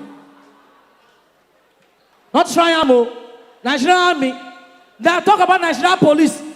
Nigerian police now fear pass. For worry, one guy can say one phone craze. Now I carry collars. Now I go be division. As he reach the station, now I march. Where is this? All the police they run. Now I reach where said, imagine say, where is this? All the police they run. I know say for Nigeria, worry especially, DPO they get big belly. The office, now the guy marshal. Bah, officer, where is this? Now the officer look and say, no, this is here we send the charge card. Nigerian police, don't go there. They fear. Nigerian police now stop somebody. The guy carry bag, if they walk on you. Then they stop and say, young man, park there. Park there. Who they track? They say, park there. Where are you coming from? The guy said, I'm coming from my friend's place. Your friend's place? So where are you going to? I'm going to my friend's place. Come back. Come back. You are coming from your friend's place. You are going to your friend's place. Show us your bag. They open the bag. Nothing in the bag. Nothing to hold the guy. As the guy, they go, they call her, come back. Young man, you are going to your friend's place. Thief there, your eye. You won't go thief. How you go come off your friend's place? They go your friend's place with empty bag. Now you say you want thief. Nigeria police. Now I tell people, life now says, not take drugs. One man take drugs. Now I go climb mango tree. Climb mango tree, the next thing we see, Ele and 4 come down. Now people run come and say, Papa Sean, why you fall? He said, I don't ripe. Oh, you don't ripe. People go, they look the guy. The guy don't ripe. No, where do they stay? Say they stay Ogunu. Where for Ogunu? Before Prahi. Now they put out for moto. They call the car, they go ask. Before we see, we can't if he say normally, the way they tell us, it's not it ain't normal. As so they go. Now I say, that's my son coming. Because one boy, they come after for the compound. Say, that's my son coming. I say, this man normal. They okay. The next thing we'll see, say, that's my daughter coming. I said, this man normal now. Why you come for? The next one shock us, we'll driver. We can see one man, they come out for the compound. And I said, that's me coming. You there here, you are coming? Oh, Bob, the country not balance. Not balance. The one way pay me for this country. Every market, some days ago, it shocked me. One woman phone lost. Now they go report for every the police station. Say phone lost. Now they say call the number. Hello? 080-3897-2240. As I dial the number, now dip your pocket into the ring. As I talk to you, now dip your door, carry. The country no balance. Now finally, what it shocked me, they rushed one woman when he get belly, go General Hospital. What it shocked me for that, all these men, doctor, now to the worry. Not be every job that they do. As a rush woman, emergency, man, doctor say, oh, I will do it. I will check. The man say, don't check, oh. Women, doctor, they don't check. He said, I will check. Now the man go check. As a woman born children, the two children are better. As I talk to you, the doctor they Benin, he serve now. Wisdom. Now finally, before I leave, the only way you can make revenge in life is for you to make money. If you not get money, you not make revenge. One man from my village, poor die, poverty. Now your name, poverty. And for the family, he get only one pikin. If they train the pikin go army school, family no know. Listen, oh, pikin come big for army school, don't become oga. Papa could die. When Papa died, they call family meeting to bury the man. Pikin come, family no know say na army. Listen, oh, as they talk, he can't stand up as only son, make it talk. Now one father go meet her. Come on, shut up, sit down there. Army, Vest Nation, you know army. Now he slap the elderly man. Boy, you slap me? Now all the elders they provoke the vest. Say for you to slap an elderly man, you will buy 4 goats. Now burial, trailer of goats. Now they enter. As they enter, the first elderly man, when he see for the village, officer, now give him a give him 2 goats. The next one will see. Now the elders of the village call them Nidan. Oga slap me, give me goat. Oga slap me. So for you to make revenge, you must make money. God bless you, that's my time.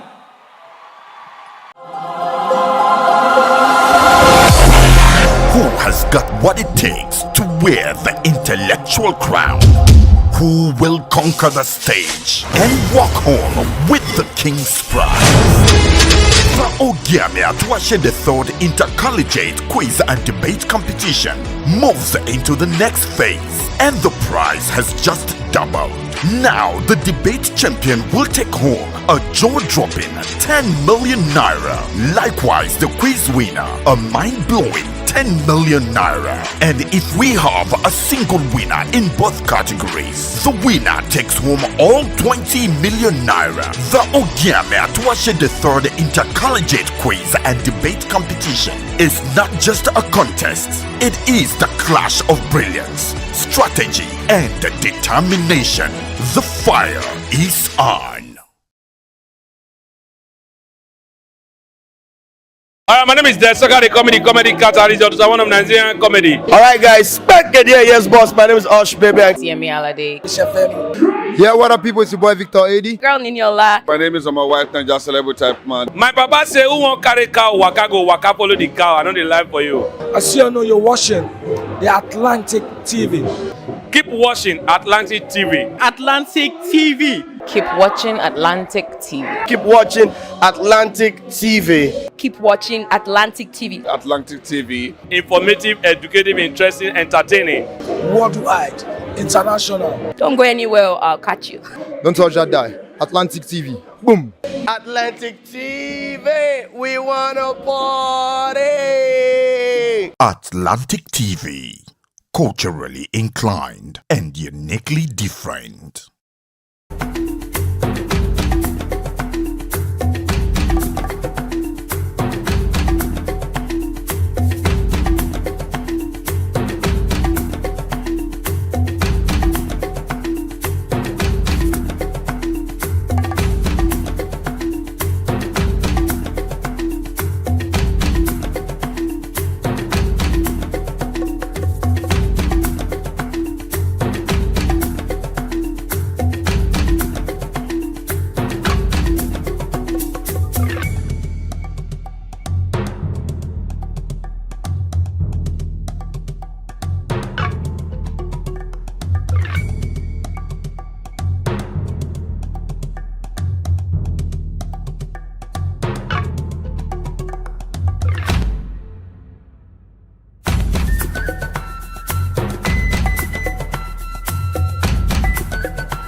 Atlantic TV, culturally inclined and uniquely different.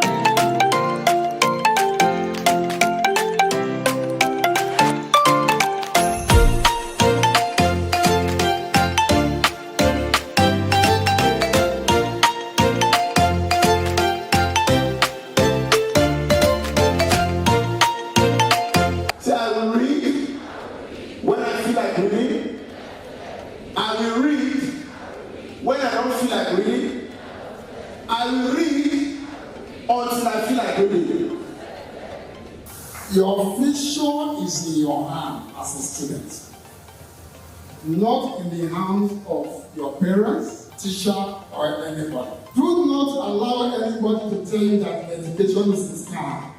The vision of the future of the world started in 2002. Our vision is to build a world where every child is inspired to pursue their passion, reach their full potential, and contribute meaningfully to their community. Our mission is to empower the world child to embrace their unique personalities and temperaments, fostering a future of self-discovery, personal growth, and positive change. You see, you cannot put yourself as a parent in the child. The child has to develop, find out what he or she likes most. You can be absolutely anything you want to be, whether you are a male, whether you're a female. The friends you keep matters a lot. So you might be addicted, that is a fact. The truth, can you leave that addiction? That is the truth. Through the office of the sole representative of the Olu of Warri, and by the Olu of Warri, we are going to be paying for 100 SS3 students. Oyo-Ekoro. So if you add the 25, we're actually paying for 125 students, courtesy of His Majesty Ogiame Atuwatse III. And of course, for the Warri child, never give up. Just believe in yourself, and the sky is your limit. He said never give up. 22 solid years he carried a dream. Wow. The future of the Warri child is indeed safe and secure.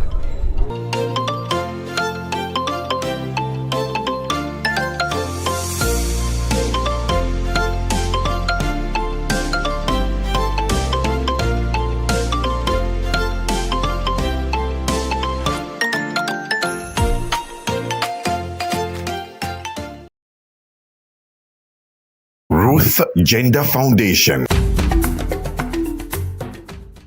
I'm Ruth Edema Collins. I hold a first degree in physics electronics, a postgraduate qualification in business administration, and a nationally certified French language tutor. Career-wise, I'm an educational facilitator. I'm the managing director at Atlantic Media and TV, and I'm also a director at Rokotech Integrated Services Nigeria Limited. I'm a wife and a mother, and I like dressing up to show up. Yeah, so that's basically me. Thank you. Root Gender Foundation was inspired from my personal experiences growing up as a young girl in a typical Nigerian environment. For me, it was being different. It made people bully me, abuse me, and harass me. I was always misunderstood and underrated. The Ogiame Atuwatse III inter-collegiate quiz and debate competition.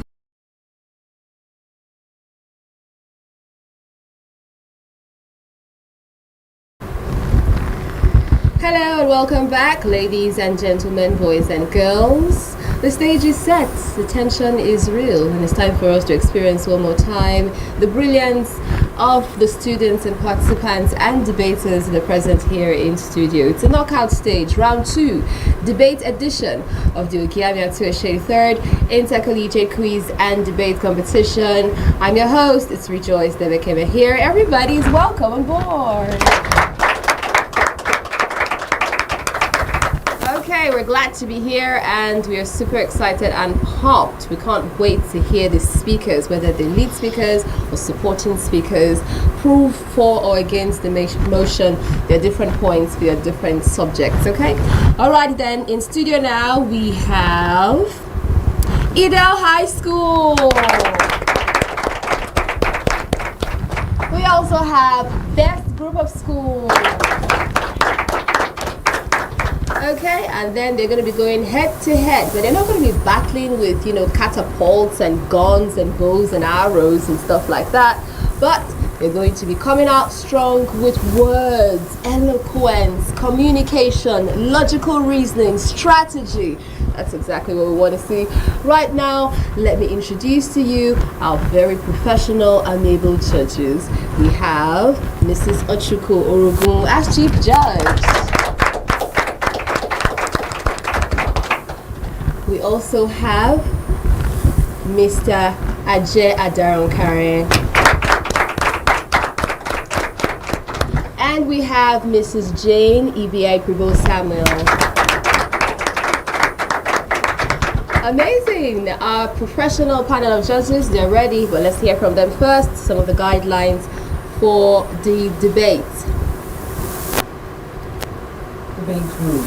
No use of mobile phones. Cheating leads to immediate disqualification. Decorum for all participants and teachers. Speakers must present well-structured arguments with logical reasoning supporting evidence. Interruption of an opponent is not allowed. All participants will get a total of 9 minutes per team. 6 minutes for lead speaker and 3 minutes for supporting speaker. Countdown will begin 1 minute before the stop. Exceeding the time limits lead to deduction of marks. Judges are only expected to give their remark after each session along score points. Participants will be judged based on content delivery, public speaking and presentation skills, confidence, clarity and accuracy, neatness, time management, the use of offensive language, personal attacks, or unverified claims may lead to disqualification or score deduction. The audience is only permitted to cheer after the presentation is concluded or indicated by the moderator. This is to avoid distraction to participants. And decisions made by judges are final and cannot be contested. All the best to you. Okay, thank you to our Chief Judge there, just reading out the guidelines for the debate. Debaters, are you ready? Yes, moderator. Are you sure you're ready? Yes, moderator. Okay, nice. Okay, we're rooting for you. This is not just a battle for a debate. It's the power. We're going to see the power of teamwork at play. Lead speaker versus support speaker. Word for word, wit for wit, logic for logic. We're going to see how that's going to pan out right now. Now let's make welcome the lead speaker from Idel High School. Esteemed panel of judges, honorable moderator, my co-debaters, accurate timekeepers, and my august audience. I am Maurice Bassi-Praise and I am a proud ambassador of Idel High School, and I stand firmly to support the motion which says Nigerian government is doing enough to support local businesses. First and foremost, let's acknowledge the fact that Nigerian government has put in place several institutions and initiatives aimed at promoting local businesses. For instance, the Small and Medium Enterprise Development Agency of Nigeria, SMEDEN, provides training, funding and advisory services to local businesses. Also, the Bank of Industry, BOI, provides financial assistance to new local businesses. Additionally, the Nigerian government has put in place several programs that ensure infrastructural development. construction of new roads and bridges, make transportation costs less, and make it easier for local businesses to access markets. Moreover, tax incentives and waivers have been put in place to ensure financial assistance to local businesses. For instance, the Pioneer Status Incentives grants tax holidays to companies that invest heavily in priority sectors such as agriculture, manufacturing, and ICT. The National Export Promotion Company, NEPC, provides financial assistance to export-oriented businesses, which make them able to expand their businesses to different parts of the world. How can we say that the Nigerian government isn't doing enough to support local businesses when foreign personnel are brought into the country and makes it better for local businesses to grow their businesses? Like the proverb says, the world is a book, and those who do not travel only read one page. Isn't the government doing enough by ensuring that local businesses can grow and expand around the world? Now, my opponent might come up here and talk about insecurity, but the Economic Financial Crime Commission and the National Police Force have established a dedicated unit to ensure and protect local businesses and critical infrastructure. Also, furthermore, the government has put in place several programs that address critical issues such as infrastructure, such as insecurity, poverty, and unemployment, making it easier for local businesses to thrive in society. In conclusion, my esteemed panel of judges, it is undoubtedly sure that the Nigerian government is doing enough to support local businesses through institutions, initiatives, programs, and tax incentives that ensure that local businesses can thrive in society. As the quote goes, a bird in hand is worth two in the bush. Rather than complain of what we don't have, we should appreciate what we do have and work hand in hand with the government to ensure that local businesses can thrive in society. My esteemed panel of judges, august audience, I ask, if the federal government does not support local businesses, which are needed by the society to thrive, how would the federal system be able to stand? Thank you. Lead speaker there, dropping it like it's hot, where excellence meets eloquence. Okay, let's find out how the lead speaker from best group of school is gonna do. Let's welcome them up. Good day, moderator, impartial panel of judges, my co-debaters, and my respected audience. My name is Ogiame Atuwatse, a student of Best Group of Schools, Ubeji. I stand before you today to oppose the motion that the Nigerian government is doing enough to support local businesses. By definition, local businesses are companies that primarily serve in specific geographic areas, communities, and regions, often characterized by their physical presence and their focus on local customers. Examples of local businesses are cafes, bakeries, boutiques, hair salons, pharmacies, and so on. Considering the paramount importance of local businesses in providing jobs to millions of jobless Nigerians, generation of revenue for the government through taxation, and diversification in the marketplace, they're providing a wide variety of goods and services, one would expect the government to provide massive support to local businesses to grow, develop, and thrive. Unfortunately, the reverse is the case. While acknowledging some efforts made by the Nigerian government, I argue that their actions fall significantly short of what is needed to foster a sustainable and thriving business environment. As of 2020, Nigerian ease in running business ranked 131st out of 190 countries worldwide according to the World Bank. This ranking is clear attestations and an indictment on the Nigerian government that all its efforts, interventions, and programs are grossly inadequate on the support of local businesses. The right thing to do by a government that wants to take responsibility or better the life of its citizens was to declare a state of emergency after seeing such ranking. By so doing, all problems hindering the growth and development of local businesses will be tackled head-on. The Nigerian government's current support on local businesses is characterized by insufficient fund, bureaucratic hurdles, and a lack of comprehensive strategy. The budget given to business support programs are demonstratively inadequate, leaving many small and medium enterprises struggling to access crucial resources like grants, loans, and training opportunities. Furthermore, the application processes of these programs are overly complex and time-consuming, creating a significant barrier to the business, particularly to those lacking the resources to navigate the bureaucratic red tape. This results in many deserving businesses being unable to secure support used to grow and thrive. No wonder over 80% of small businesses die on or before 3 years of establishment. Moreover, the government approach lacks a lacks a cohesive long-term strategy. Piecemeal initiatives without a clear vision or coordinated effort fails to address the systemic challenges faced by local businesses. There is a crucial need for a comprehensive plan to address issues like infrastructure development, access to markets, and workforce training. Without these plans, all government efforts remain fragmented and ineffective. The government claims of support often contrast sharply with the realities of local businesses. Anecdotal evidence from numerous business owners shows persistent struggling with high taxes, inadequate infrastructure, and lack of access to essential services. These challenges disproportionately impact on smaller businesses, which are the backbone of the Nigerian economy. The government's failure to adequately address these issues undermines its claim of sufficient support. Many small businesses are electric power dependent. Constant power supply means that local businesses will save the money for the purchasing of fuel or diesel for their generator.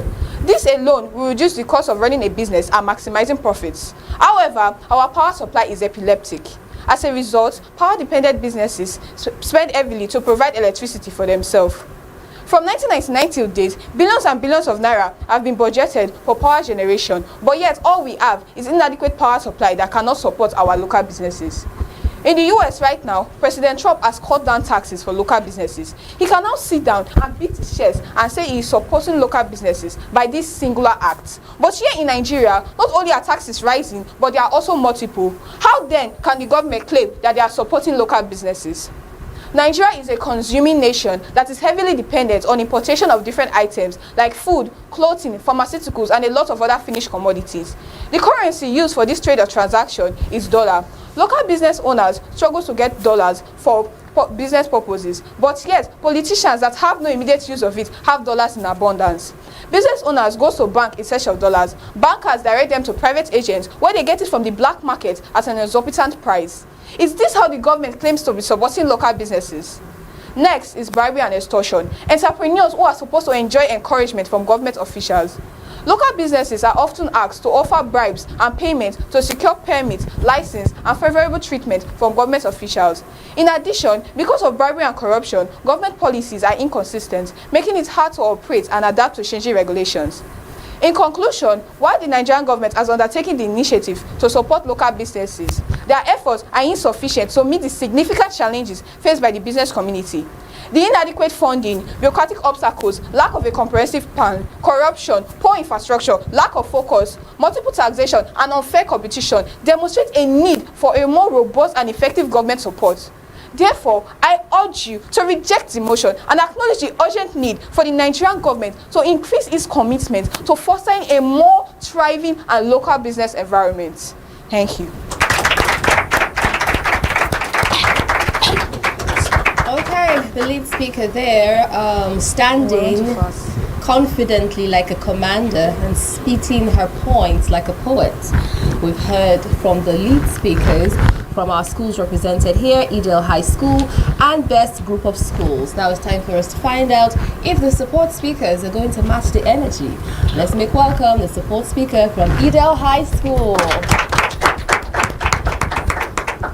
Good day, honorable judges, moderator, accurate timekeeper, co-debater, and my distinguished audience. Standing before you is a prestigious Efilo Forisholaja, and I'm here to strongly support the motion which states that the Nigerian government are doing enough to support local businesses. Let us begin by addressing the critical issue, the government support in terms of policy development and ease of doing businesses.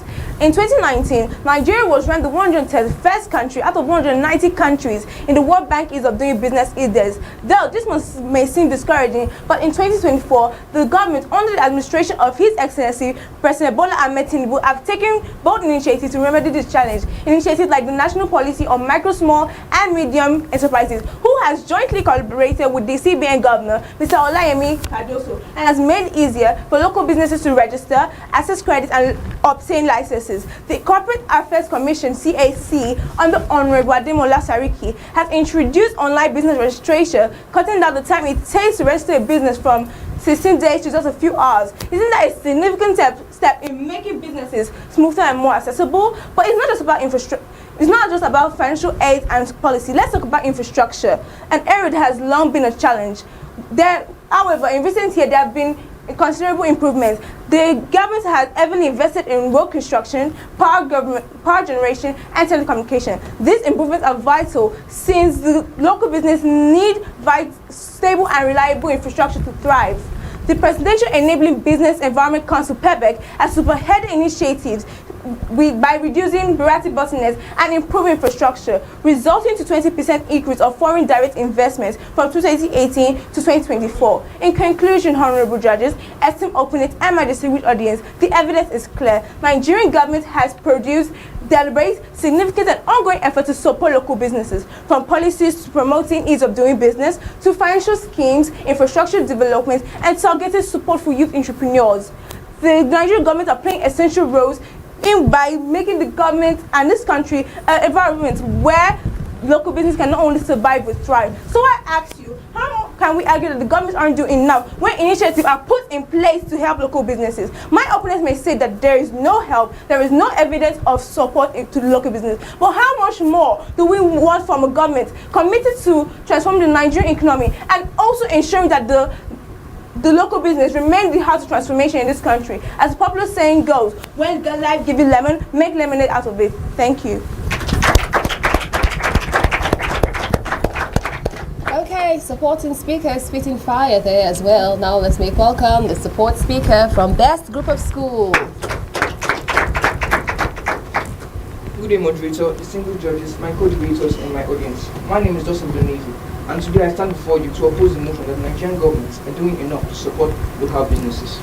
First and foremost, let's examine the issue of access to financing. Many local businesses in Nigeria struggle to secure affordable loans. The interest rates set by financial institutions are prohibitively high, often exceeding 20% annually, which makes it nearly impossible for small and medium-scale enterprises, SMEs, to thrive. The government has made efforts to provide loans through initiatives like the Bank of Industry and the Central Bank of Nigeria intervention funds. However, the bureaucratic red tape and the lengthy approval processes tend to undermine these efforts. Many businesses complain about the lack of transparency in the disbursement of these funds, which creates a perception of favoritism and corruption within the system. In addition, infrastructure remains one of the most significant obstacles to business success in Nigeria. Despite some efforts to improve roads, electricity, and internet connectivity, the reality at hand remains stark. Power outages are still very frequent, internet services are unreliable, and transportation networks are inadequate in many parts of the country. All these deficiencies have placed enormous pressure on businesses, forcing them to rely on explosive generators, to invest in costly logistics, and to experience disruptions that can hinder productivity. Moreover, the Nigerian government's focus on supporting large corporations often comes at the cost of local entrepreneurs. While there are numerous incentives for multinational corporations, such as tax breaks and import duty waivers, local businesses receive little or no support of the same scale. Finally, corruption and mismanagement of funds have severely undermined government's efforts to support local businesses. Funds intended for local businesses have sometimes been siphoned off by corrupt officials. Even when projects are launched to support local businesses, the implementation is typically slow, inefficient, and really with challenges. From the standpoint given by my lead speaker and I, it is clear that Nigerian government must do more to create a conducive environment for local businesses to thrive. And until that is done, it cannot be said that the Nigerian government are doing enough to support local businesses. Thank you.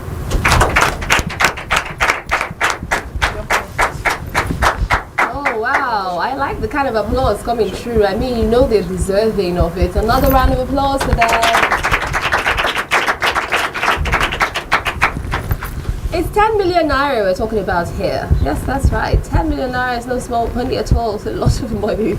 No jokes. You have to rehearse and prepare and be concise and, deliver excellently your content to just get there, make it to the top and move to the next round. We've had our formidable schools here battling it out intellectually to just get the next spot in the next round. But who is going to move to the next round? Is your favorite school going to move over?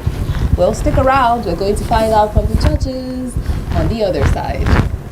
The Ogiame Atuwatse III Inter-Collegiate Quiz and Debate Competition is proudly presented by the Office of the Sole Representative of the Olu of Warri to the NMPCL in conjunction with Cora Care Foundation and proudly sponsored by Rokotech Integrated Services Nigeria Limited and Ali Innovative Nigeria Limited. Ruth Gender Foundation. Media partners Atlantic Media and TV Group, Cora Radio, Prime Gossip Gazette, and Oyo-Ekòró TV.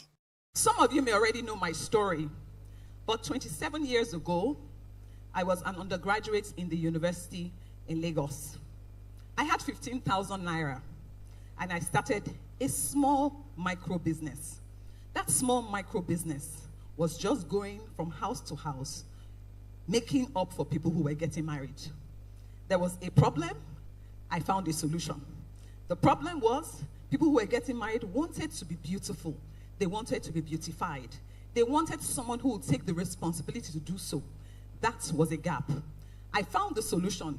My skill, my hand, my fingers, my brushes, my brown powder as they would call it, my lipstick, my blusher, and I went from house to house. When I started 27 years ago, nobody else in Nigeria was doing it as a business. So that young girl, an undergraduate, started something small. But that seed grew, and it grew because I was consistent. And with my consistency, I was also excellent in what I was doing. As I was doing it excellently, opportunities began to grow. So from that small, tiny 15,000 business doing makeup, it grew from that to a retail chain of stores. How many people have heard of House of Tara in the room? Thank you. So the reason why House of Tara is the well-known name today is because one girl took that small skill with that small money and started consistently to build something. Today we have retail stores across the country. In every major city in Nigeria, there is a House of Tara. From Kano to Kaduna, from Ilorin to Asaba, from Benin to Uyo, from Uyo to Enugu, from Lagos to Ibadan, across the country. Apart from Nigeria, we're in Ghana, we're in Kenya, and we have distributors all around the world. It moved from not just the retail, thank you, not just the retail business, but we also started having people who were interested in learning the trade. I want to be a makeup artist like you. How can I be a makeup artist like you? And I opened a makeup school. Today we have makeup schools across Nigeria training makeup artists for the industry. So every time you see a makeup artist serving you somewhere, they are either connected to House of Tara or connected to somebody who was trained by House of Tara or connected to somebody who trained House of Tara that was trained by House of Tara that was trained by House of Tara. From the school, as I was training in the school, people were saying, we need products. We need our own product, a product that fits us, that is available to us. Then I went and created our own makeup line. House of Tara produced the first indigenous makeup brand before anybody in Nigeria had a makeup brand. And Iwere Land Girl came up with the first makeup brand in Nigeria. Today we stand as an inspiration to many other brands. Today many people have brands, but this was started by one girl who started small. The third was it wasn't enough that I was building a business, it was generating income from me. I decided I wanted to have impact. And this is what the Olori is very particular about. Is that she's saying to us, I don't want us to just build businesses. I want us to build businesses that are impacting our community, making it a better place, making other people generate money because of the money that we are generating. And I went on a path of impact. And what was impact? I started to train people and mentor. So if you're an entrepreneur here, you started a business, make sure that you are training 1, 2, 3 people. Teach them the skill that you have learned about entrepreneurship. Teach them the skill that you have learned so that they can also do the same. And as you're teaching them, ask them to also teach others. Is that okay? Are you with me? So this is impact. So I was making money, that's income.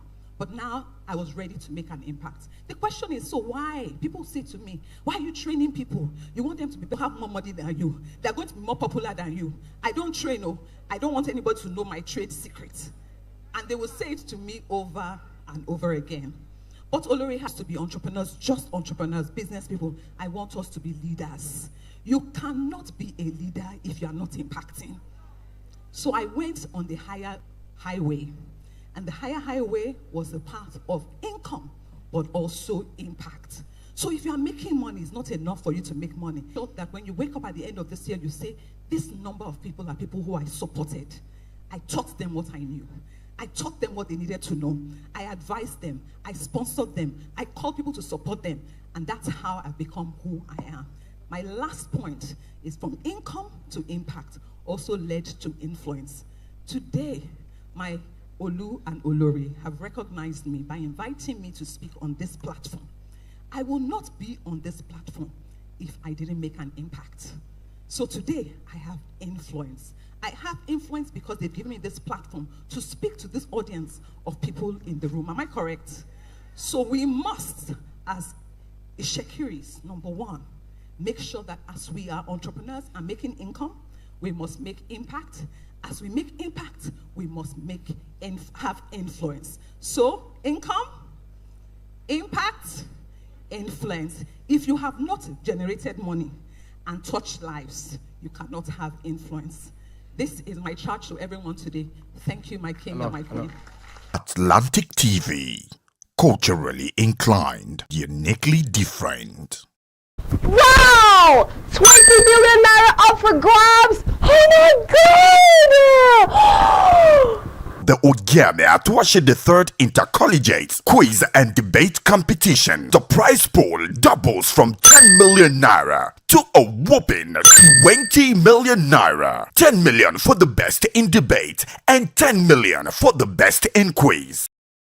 Atlantic TV, culturally inclined and uniquely different.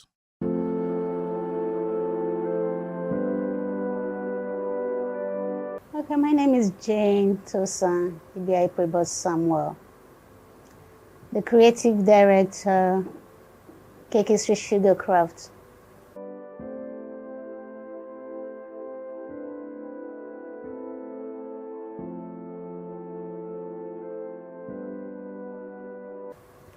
It's been a real big honor being part of this competition and being a judge.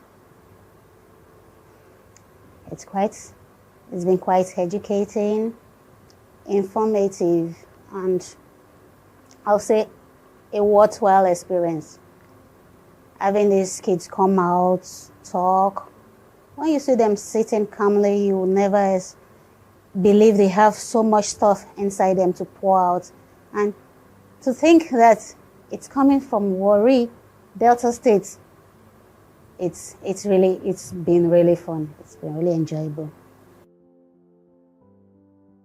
Wow, why not? I've learned so much. Coming to talk about the social media being catalyst for change, and wow, it's been really informative. So many things I learned, so many things I never thought in that light before now. It's been really good.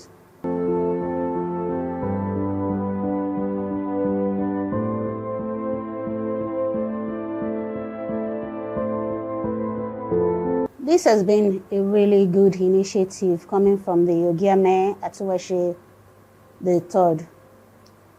And I would want to rather advise or encourage other individual parastatals, wherever, they should try and emulate this initiative. It's a good one because we've never had it this good. Think of the price, that's much money, so to say.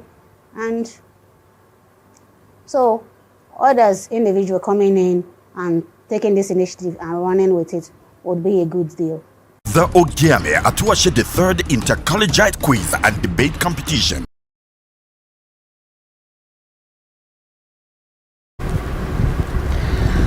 It's kind of like fireworks around here, an explosion of words and logic and wit from our brilliant minds that have just had their presentation.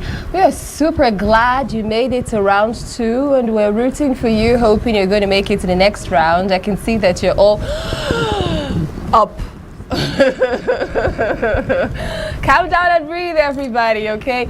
During the break, I hope you had some time to, catch your breath and take a glass of water, because right now we're going to visit the table, the panel of our judges, and they're going to express their concerns, their observations, and what they witnessed from the presentations. It's the Ogiame Atuwatse III Inter-Collegiate Quiz and Debate Competition.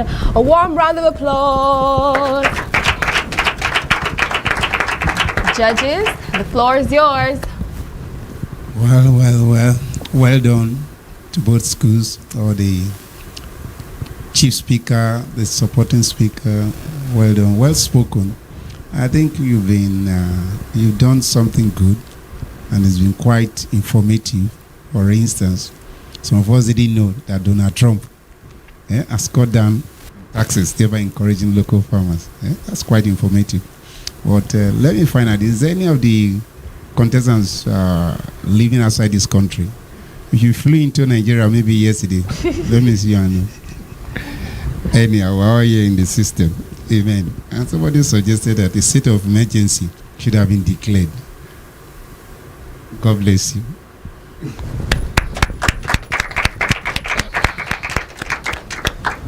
Indeed, real fireworks.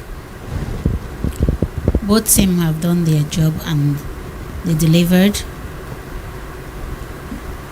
We have time management as part of the criteria, and I would have expected you try as much as possible to use your time rather than using just half of your time. I mean, the lead speaker here, you just used half of your time. You gave us some organization, you talked about the SME, the Bank of Industry, but not really going into what they do, how much they've helped. Thank you.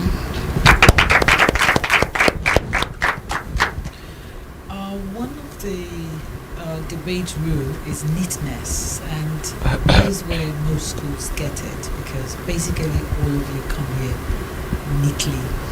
But with best schools, we expected best from you guys. The lady was, neat enough, but our Oga, his tie was not properly knotted. It was hanging. It's either you should have taken off the tie, or you would have knotted it, and that is -1. And that's where you have to be careful. All these little points add up. Thank you.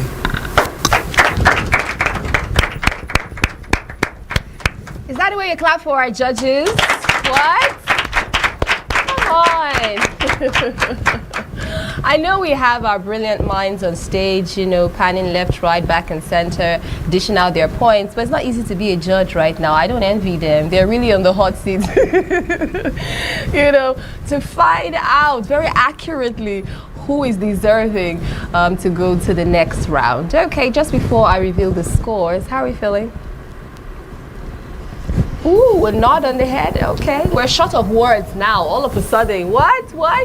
Come on now. All right, so this is Team Bassi and Team Christabel from Edel High. When your teammates, when you're not debating, who talks the most? You do? True confession. So you're the quiet one. Aha. Okay, nice pair going on there. We like the collaboration. How about you guys? Best? Group of schools? I say hi over here. Alrighty then. Okay, let's celebrate them.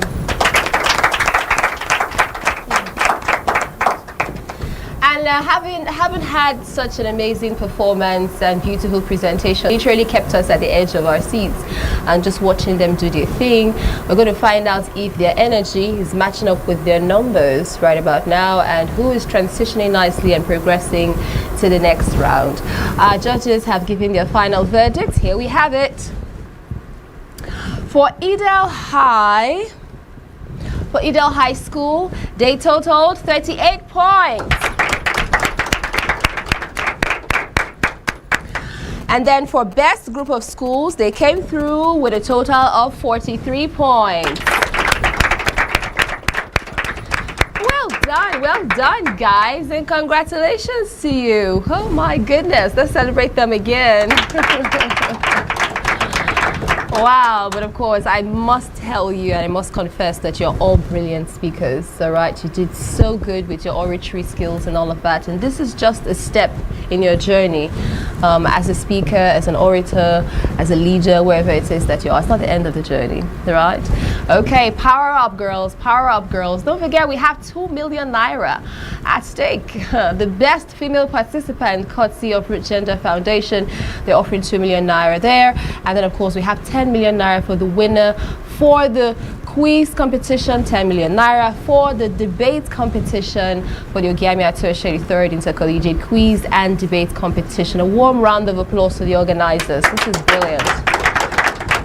This is beautiful. We're not going anywhere just yet. We're going to go for a quick break and then we'll return back to other powerhouse, formidable, renowned schools that are waiting to drop it like it's hot. The Ogiame Atuwatse III inter-collegiate quiz and debate competition is proudly presented by the Office of the Sole Representative of the Olu of Warri to the NMPCL in conjunction with Gora Care Foundation and proudly sponsored by Rokotech Integrated Services Nigeria Limited and Ali Innovative Nigeria Limited. Ruth Gender Foundation. Media partners Atlantic Media and TV Group, Cora Radio, Prime Gossip Gazette, and Oyo-Ekoro TV. Ruth Gender Foundation. I'm Ruth Edema Collins. I hold a first degree in physics electronics, a postgraduate qualification in business administration, and a nationally certified French language tutor. Career-wise, I'm an educational facilitator. I'm the managing director at Atlantic Media and TV, and I'm also a director at Rokotech Integrated Services Nigeria Limited. I'm a wife and a mother, and I like dressing up to show up. Yeah, so that's basically me. Thank you. Root Gender Foundation was inspired from my personal experiences growing up as a young girl in a typical Nigerian environment. For me, it was being different. It made people bully me, abuse me, and harass me. I was always misunderstood and underrated. Root Gender is a foundation that is dedicated to building confidence in the Nigerian girl child through educational and inspirational programs like supporting programs that promote girl child education. We also organize physical exercises for our young girls for the overall well-being of their mental and physical states, and also for the acquisition of self-defense skills. We also sensitize girls on laws that protect them. In our constitution, a lot of girls do not know that they have rights, that there are laws that protect their interests in Nigeria. Hence, they are vulnerable, they are living in fear, which is stopping them from reaching their full potentials. So we sensitize them on the laws that protect their interests.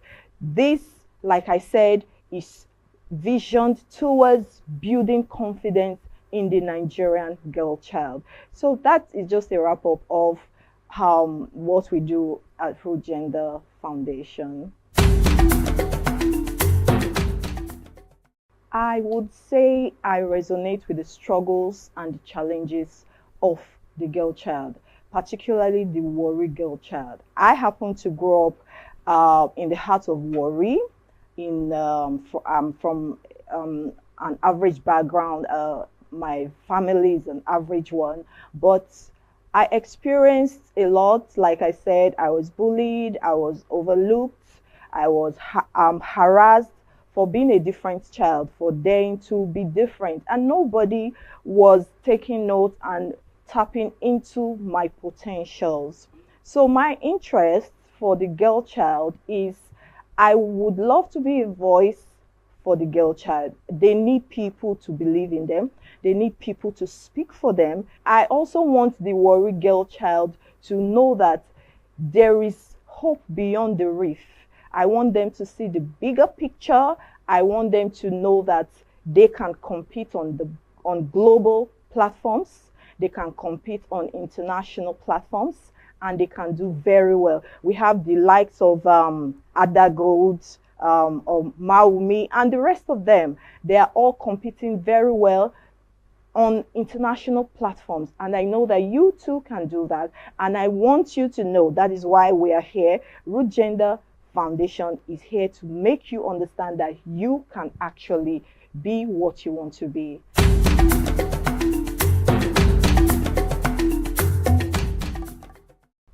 As part of our objectives at Root Gender Foundation, we are dedicated to promoting girl-child education.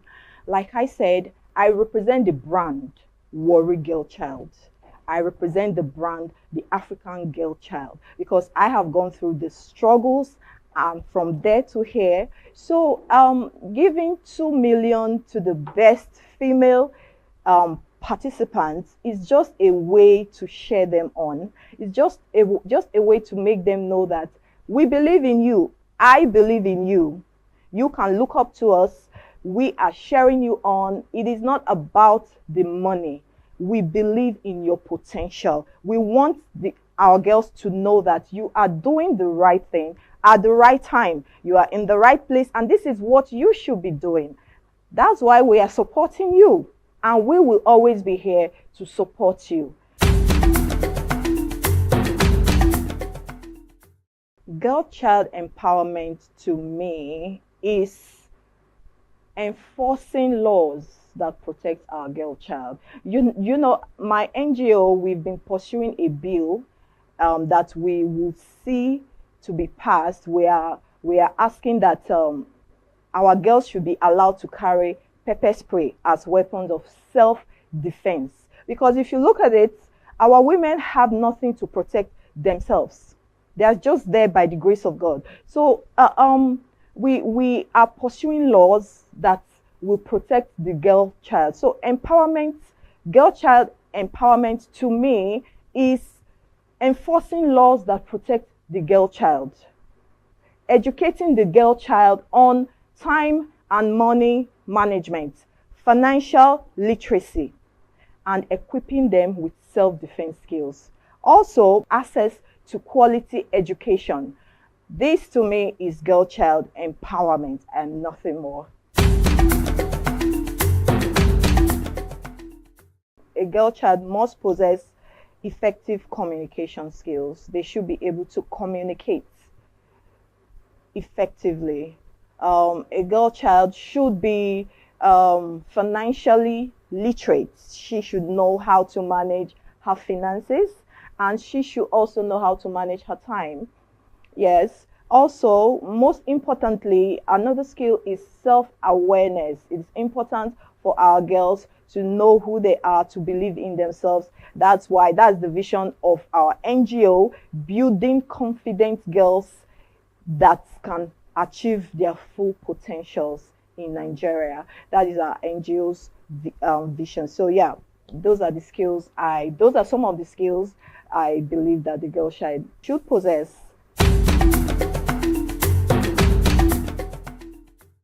She needs role models. She needs people that have led that path and have made it. Our young girls need role models. That's why we have to do better. We have to do the work. We have to bridge the gap. We have to share them on like we are doing. You can achieve your dreams. First, you have to make education your best friend. Every effort you put into learning will always be there for you, to never fail you. Boys will break your hearts, people will break your heart, but every effort you put towards learning anything, everything will always come through for you. So for you to achieve your dreams, look towards the right people, look towards the right direction. There are people that have achieved in that route. I will encourage you to look up to them, learn from them. That is just the way to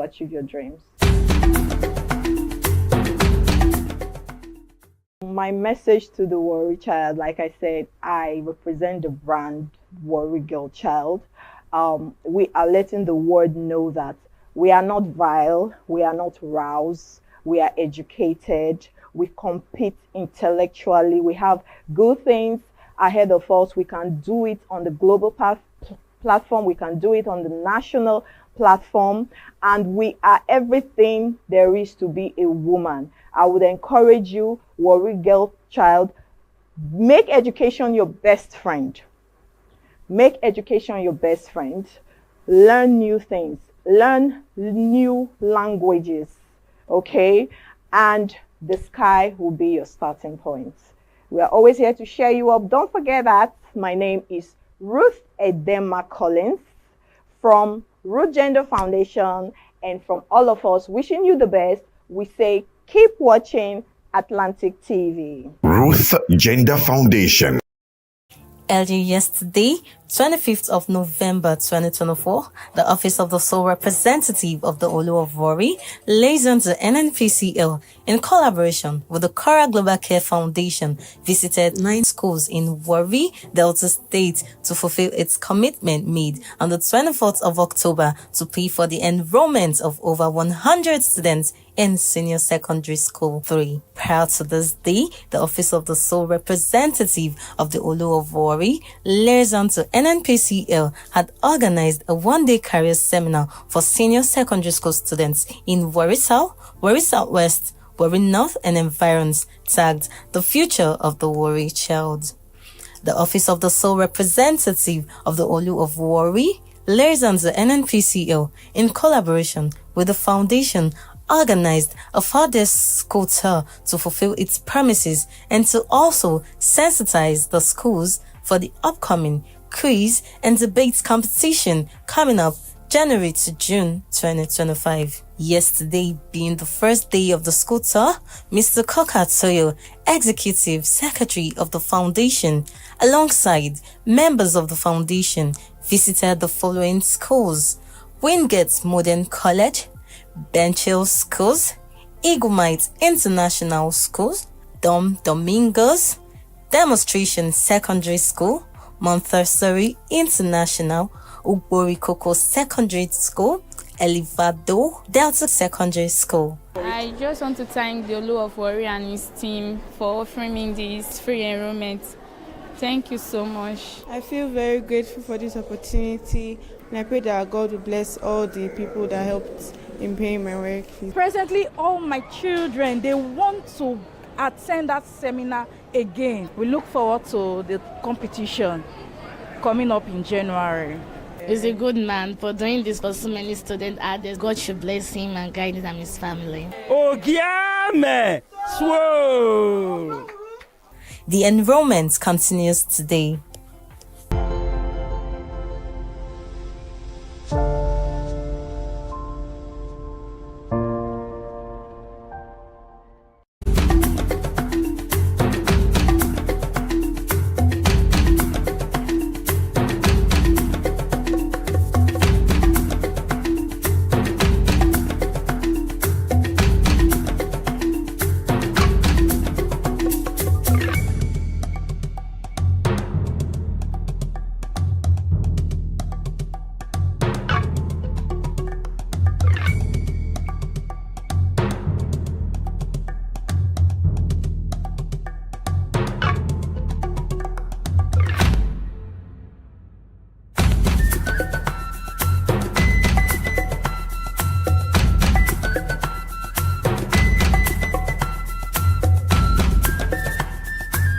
Atlantic TV, culturally inclined and uniquely different.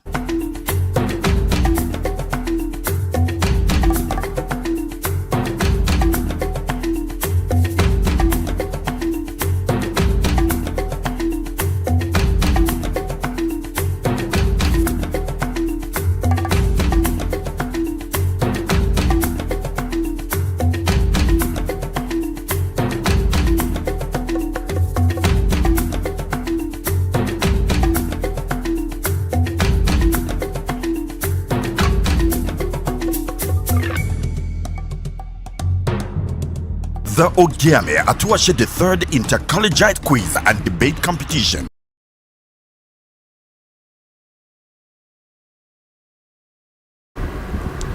Hello and thank you for staying with us. You have to get ready and brace up because the atmosphere is charged up. The stakes, they are higher. And of course, the battle is about to begin. We're igniting another session right about now for the Ogiame Atuwatse III inter-collegiate quiz and debate competition. Yes. Okay, I like the sound of knockout. Boom, boom, bang. Okay, one school is going to leave, the other is going to progress nicely to the next round. What school is that going to be? You have to keep it locked in at Atlantic Media and TV to find out. We've had 6 schools already. We have 4 more to go. Right now, for the next couple of sessions, we have Bumi schools. We have majority schools. We have Dornuma College and St. Michael High School. Awesome, wonderful. We're so glad you made it to round 2. And then, of course, we trust that you're going to deliver excellently when it's your turn to shine.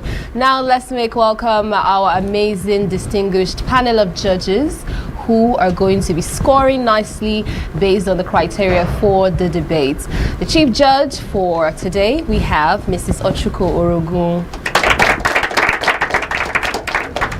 We also have Comrade Ajay Adaronkaren. And then finally, Mrs. Jane Tosan Ibiai Privo Samuel.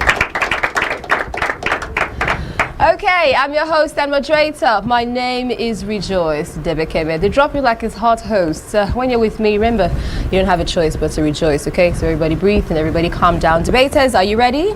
Yes. They're all girls. Wow!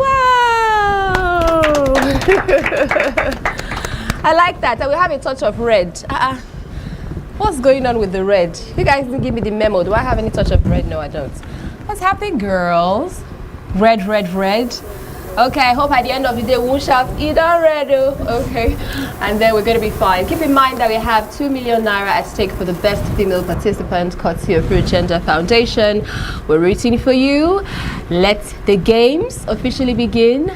Well, hold on. We have to hear from our judges first. The guidelines, huh? All right, over to you, judges. Debate rules. No use of mobile phones. Cheating leads to immediate disqualification. Decorum for all participants and teachers.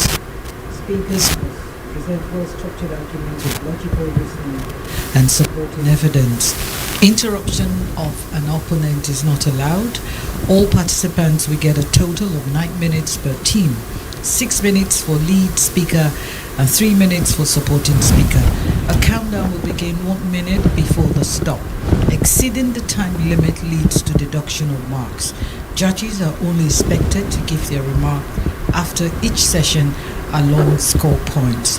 Participants will be judged based on content delivery, public speaking and presentation skills, confidence, clarity and accuracy, neatness, time management, and the use of offensive language. Personal attacks or unverified claims may lead to disqualification or score deductions. The audience is only permitted to chair after the presentation is concluded or indicated by the moderator. This is to avoid distraction to participants. Decisions made by the judges are final and cannot be contested. Wishing you all the best. Thank you. Yes, we are indeed wishing you all the best. So we have going head to head in the battle of words. We have Bumi schools versus majority schools. And therefore, or against the topic, should teachers be paid more than politicians? I'd like to hear the argument points for this one. Okay, let the intellectual fireworks begin. Let's make welcome the lead speaker from Bumi School.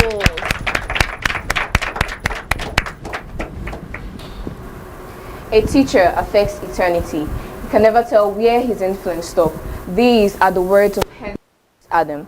A good teacher inspires hope, ignites the imagination, and instills a love of learning. These are the words of Brad Henry. Not everyone has the patience of a saint, a heart of gold and dedication without an end to do what teachers do. They don't only teach, they love, they care, they counter advice, they listen, they motivate, they are an inspiration. They do all this, but are never rewarded up to a penny compared to what politicians earn. Our teachers to be appreciated more. Oh, and with this I say, to the panel of judges, accurate timekeeper, our moderator, my teachers, fellow students, co-debaters, ladies and gentlemen, I am proudly Miss Amuche Chukwu from Bumi School, and I firmly speak in favor of the notion that says, should teachers be paid more than politicians? Panel of judges, ladies and gentlemen, and my co-debaters, today we gather to discuss a crucial question. What is the true value of those who shape young minds versus those who make the law? Should those who educate our future leaders be paid more than those who make the law? I firmly believe that teachers should be paid more than politicians. As a student, I've seen firsthand the impact that dedicated teachers have on our lives, and it's high time we give them the recognition and compensation that they deserve. But first, what are these two professions? Who is a teacher? A teacher is someone that is compassionate and dedicated in nurturing the knowledge and growth in others, fostering a love of learning. Who is a teacher? A teacher is someone who helps others to acquire competence and virtue. Who is a teacher? A teacher is someone who shares knowledge, skills, and values. Who is a teacher? Teachers are counselors. Teachers have the ability to shape leaders of the future in the best ways for society to build positive and inspire future generation, and therefore design society in both local and global scale. In reality, teachers are the most important profession in the world. Those who have an impact on the life of children in society today have the power to change lives, not just for the children themselves, but in the lives of all. Teachers are role models. Teachers are the ultimate role models for students. The teacher-student connection is invaluable for some students who may otherwise not have stability in their personal lives and in their academic growth. Teachers are there with compassion and dedication to help them in their goals. Teachers provide the power of education. Knowledge and education are the basis for all things that can be accomplished in life. Teachers simplify the complex. They make abstract content accessible for students. Teachers don't accept failure. Therefore, they know when to push their students. They know when to give a gentle nudge in the right direction. And they know when to let them figure it out on their own. But one thing teachers never do is to let their students give up. Have we ever considered that teachers often work long hours, grading papers, preparing lessons, and supporting students, but politicians are more in control of their schedule? Teachers maintain high standard of honesty and integrity, building trust with students, parents, and their fellow colleagues. But politicians face scrutiny for broken promises, misleading statements, outright lies, and eroding public trust. Teachers are known to serve and impact our future generation, but politicians are known to serve their personal interests. Teachers follow through commitment, delivering on promises made to parents and students, but politicians are known to make promises during campaign, but fail to deliver once in office. If we pay teachers higher, it will boost teachers' morale and job satisfaction, improve teachers' turnover, improve student outcome, it will support teacher diversity and inclusion, and most importantly, it will show the recognition and worth of our teacher in our society today. Countries like Japan, China, Saudi Arabia, Portugal, Germany, Canada, they know the true worth and value of their teachers. That's why their teachers are being paid higher. That's different between our future generation and theirs. If we pay politicians more, we're essentially saying that politics is better than education. Nelson Mandela once said, "Education is the greatest weapon one can use to change lives." He also said that the greatest glory in living lies not in never falling, but rising every time we fall. Teachers help us rise. It's time we gave them the recognition and compensation that they deserve. In the end, it's not just about paying teachers more, it's about valuing education and the future of our society. So let's make a statement and prioritize those who actually make a difference in our lives. My co-debaters, I'll leave you with this. Who should actually be addressed as honorable? The politicians who squander our people's money, or the teachers who educate and inspire our future generation? Who should be actually appreciated more? The givers of knowledge who inspire and educate our future generation, even our politicians today, or the receivers of knowledge who have proven to us time and time again that they are not worthy recipients of the pure and eternal knowledge that teachers have given to us. I remain Miss Amuche Chukwu. Thank you.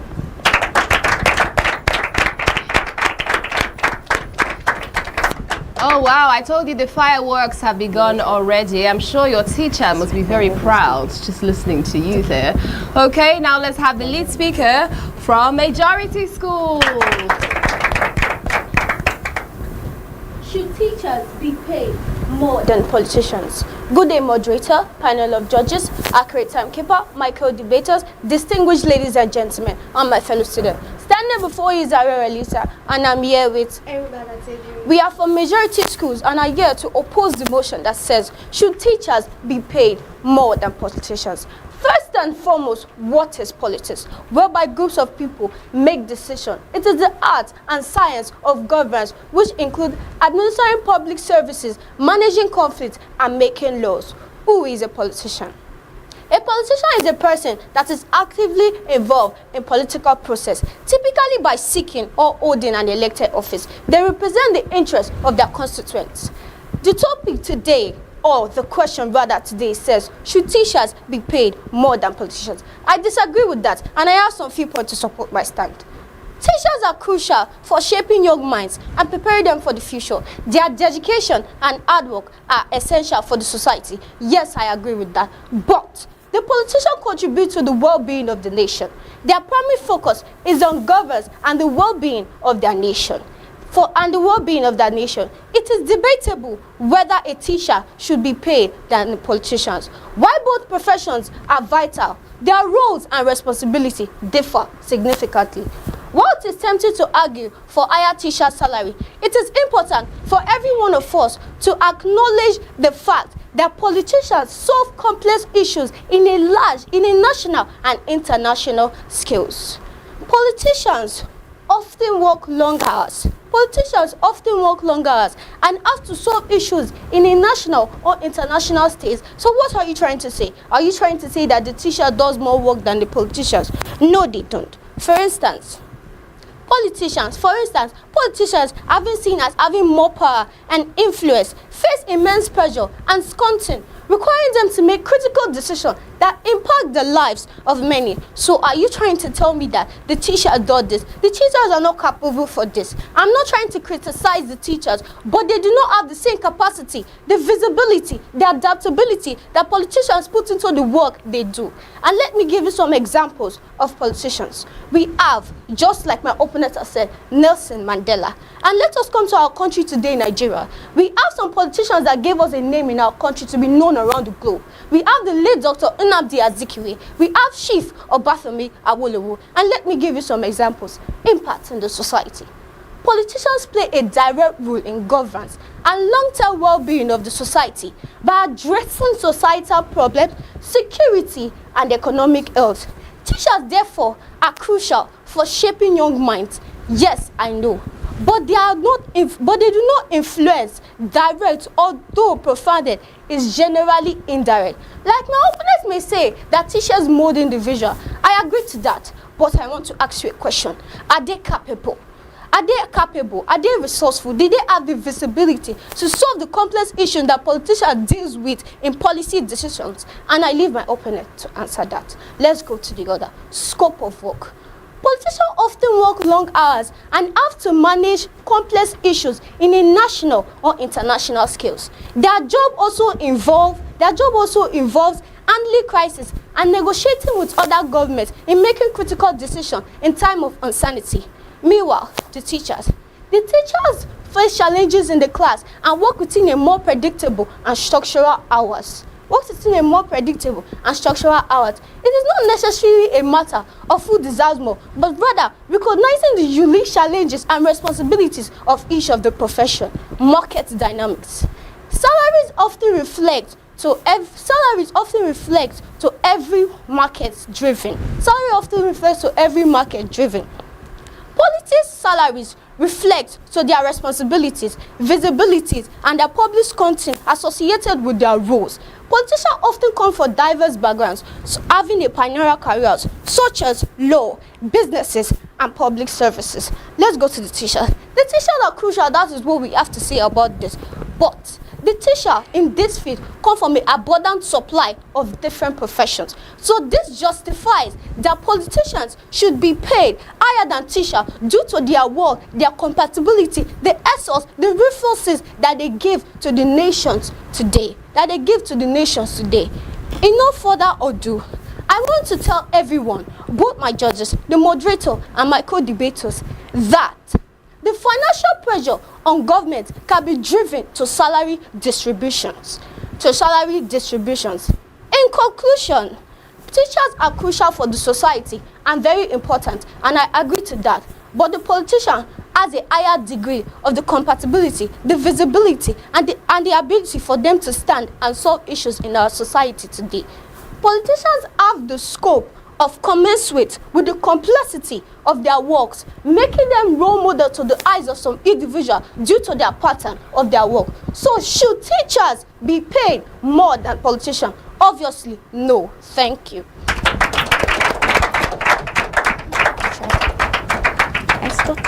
Okay, lead speakers.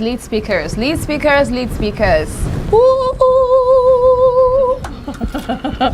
Oh my God, it's a fearless force. You could feel it, it's tangible while they were speaking out going on there. And yes, we're super impressed. Let's see how the support speakers are going to fare. Now let's welcome the support speaker from Bumi School. Who wants to become a teacher here? No one, just as I thought. Imagine a world without teachers. Who would inspire creativity, cultivate critical thinking, and instill the values that hold our society together? Teachers are the architects of the future, shaping individuals who go into doctors, engineers, and yes, even politicians. Yet, the compensation often fails to reflect their immense contribution in the society. Meanwhile, politicians who rely on the very foundation laid by teachers are rewarded handsomely, despite their inefficiency, corruption, and self-interest. This disparity sends a wrong message to society. By prioritizing teachers' salaries over politicians, we affirm that education and not politics is the true driver to societal progress. Let us choose to follow those who create leaders of tomorrow, and not just those who hold offices today. With this I say, good day moderator, panel of judges, accurate timekeeper, and my co-debaters. I stand by the name my parents call me. I'm Annabelle Saidi, a bona fide student of Bumi Schools who strongly supports the notion which states, should teachers be paid more than politicians? And these are my reasons why. Firstly, teachers shape the future, politicians govern the present. Teachers educate and nurture future generations, laying the foundation for every society's success. Their role impacts every field, including politics, by shaping informed, capable, and ethical citizens. Politicians primarily address current governance issues, reacting to crises rather than building long-term change. Secondly, compensation reflects society's priorities. Higher teacher salaries signals respect for education and attracts top talent to the profession. Politicians already enjoy numerous perks, including allowances, housing and retirement benefits, which could make up for lower base pay. Thirdly, teachers are essential, politicians are replaceable. A society cannot function without education. They help in the building of knowledge and critical skills. Though politicians may be important, they could easily be replaced through elections and appointments. I leave it for you, my judges. The gratuity inequality. While politicians in Nigeria today receive a pay of over 100 million naira after 48 years of services, teachers receive a meager amount of 200 to 500,000 naira after 35 years of dedicated services. This stark contrast highlights the misplaced priorities of our government, where those who work for public interests are valued far less than those who hold offices today. My opponent keep making mention of critical decisions. Politicians make critical decisions. But these decisions could not be made without the teachers' knowledge. The teachers have impacted on these politicians. Ladies and gentlemen, let's create a better tomorrow by prioritizing those who create it. Paying teachers a higher salary than politicians is not only fair, it's essential for an educated and equitable society. Why would you trust those who feed us lies rather than those who educate us? Once again, I'm Annabelle. Thank you.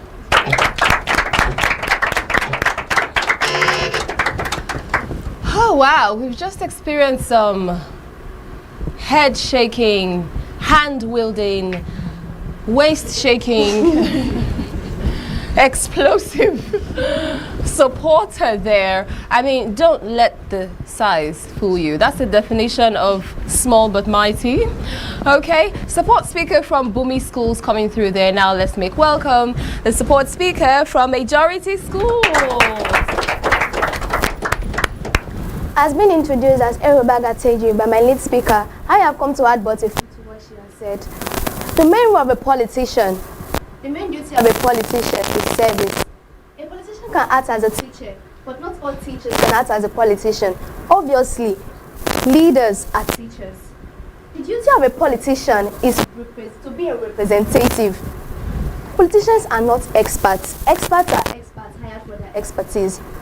Politicians at higher levels make decisions that affect entire population, economy, and entire society. The weight of this decision and their potential consequences justify higher compensation. As my opponent had said, teachers are the one who's shaping politicians. But I will tell you that people are made in life. People have different purposes in life. So you can't say that. Let's move further. That's a topic for another day. Now let me ask you, how many teachers have been called upon whenever there's a failed politician? How many teachers have been questioned based on inflation? Of course, none. But whenever a politician defaults, entire finger points at them. Even the teachers that you say shaping them, blame them. They handle responsibility. They bear the responsibility of large budgets, complex economy, and the well-being of numerous lives, including that of the teachers. The politicians, they face media attention, public observation within and outside as far as their personal life. Now tell me, how many teachers face that much media attention and paparazzi? They face lots of stress because their work require long time. Their work require thinking and making of decisions. Even the 24/7 cycle amplify this pressure. Since the world was created, politics have existed. Even in our present day, 98% of our youth, if not 100, want to be like the politicians and not teachers. How many people have you seen saying, I want to be a teacher? Of course, none. Even to the Bible, Moses was a politician. Even Solomon was a politician. The way he handled the case of the two women who came to meet him. How many teachers have that mindset? How many teachers have that ability? How many teachers are capable of handling an issue like that? Teachers make decisions in class, but politicians make decisions that requires the entire world, an entire country. With this, I want you to sit and think. Should teachers be paid more than politicians? Of course not. Thank you. A fearless support speaker there from majority schools, and majority not just in numbers but in power, in precision, in persuasion, going on there, spilling it out for us. Let's celebrate the lead speakers and support speakers from both schools. Well done, well done. Wow, I'm sure your teacher is looking at you right now and just saying, I'm going to forgive you just this once. It's a debate. It's okay, you know, but of course I'm sure they're super proud of you. Okay, I can't wait to find out how these teams fared, and I'm sure you can't wait as well. We're going to go for a little break and of course give the judges some time to accumulate all of that, and then when we return they're going to let us know what their observations and their thoughts are, and of course also their verdict. Now just before we go for a break real quick, I'm just going to get back to our page at Atlantic Media and TV and see some of your comments. Who is here? We have Ogu Ufoma, just one word, hot with a triple T. Okay, I have Favor Fervent. They're saying, I can't wait to hear my baby. Okay, you didn't say who your baby is. Going on. Toyo Eboma says, congratulations to the other school, St. Anthony Group of Schools. Don Domingos was quite giving. That's Honka. Good luck. And then Ojumudu says, I'm appreciative of the Don Domingos representative for her presentation, even though I didn't agree with her perspective. So lots of people, they're rooting for the different schools, you know, that are their favorites. Okay, we're going to see more of that. Let's go for a break. When we return, let's find out who's going to the next round. Stay with us. Who has got what it takes to wear the intellectual crown? Who will conquer the stage and walk home with the King's Prize? The Ogiame Atuwatse III inter-collegiate quiz and debate competition moves into the next phase, and the prize has just doubled. Now the debate champion will take home a jaw-dropping 10 million naira. Likewise, the quiz winner, a mind-blowing 10 million naira. And if we have a single winner in both categories, the winner takes home all 20 million naira. The Ogiame Atuwatse III inter-collegiate quiz and debate competition is not just a contest, it is the clash of brilliance, strategy, and determination. The fire is on.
The Ogiame Atuwatse III inter-collegiate quiz and debate competition.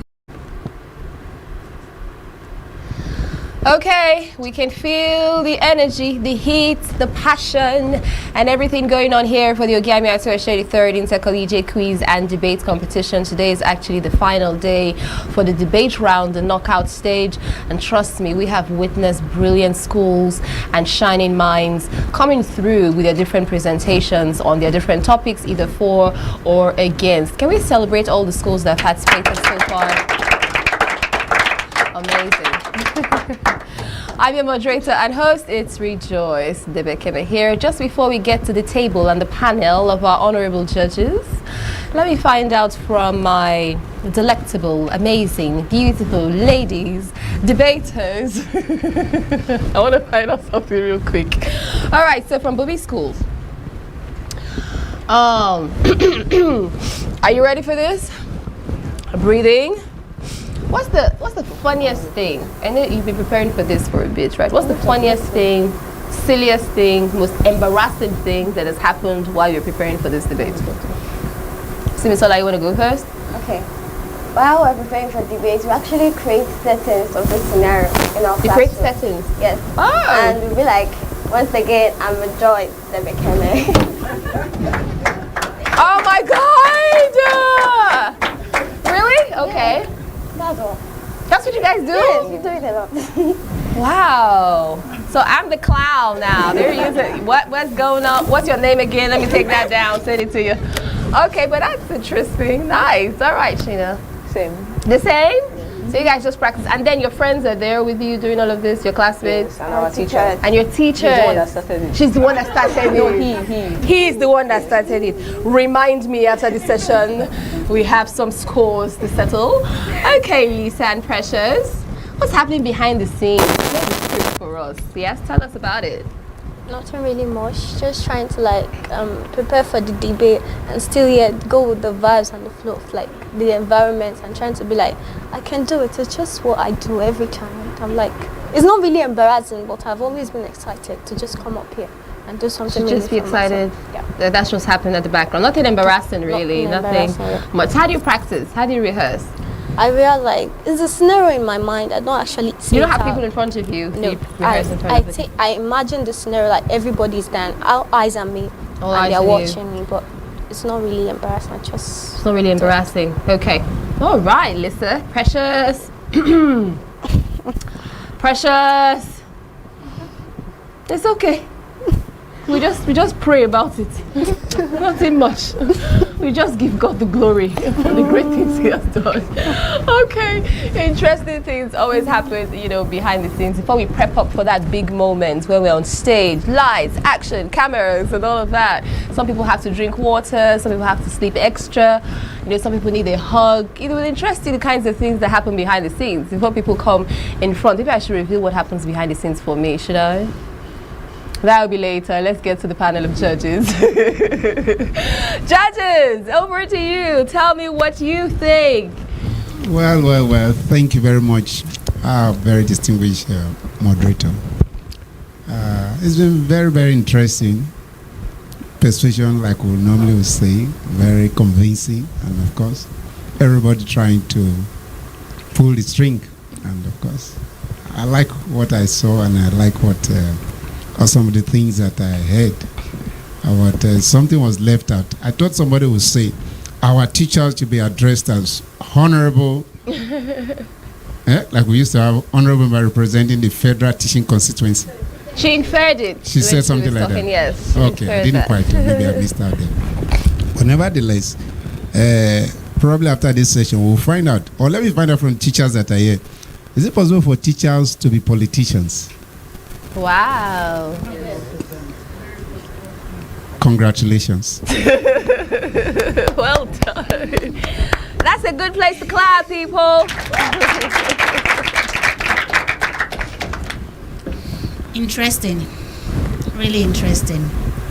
I, for one, I was actually looking forward to this debate topic. Oh.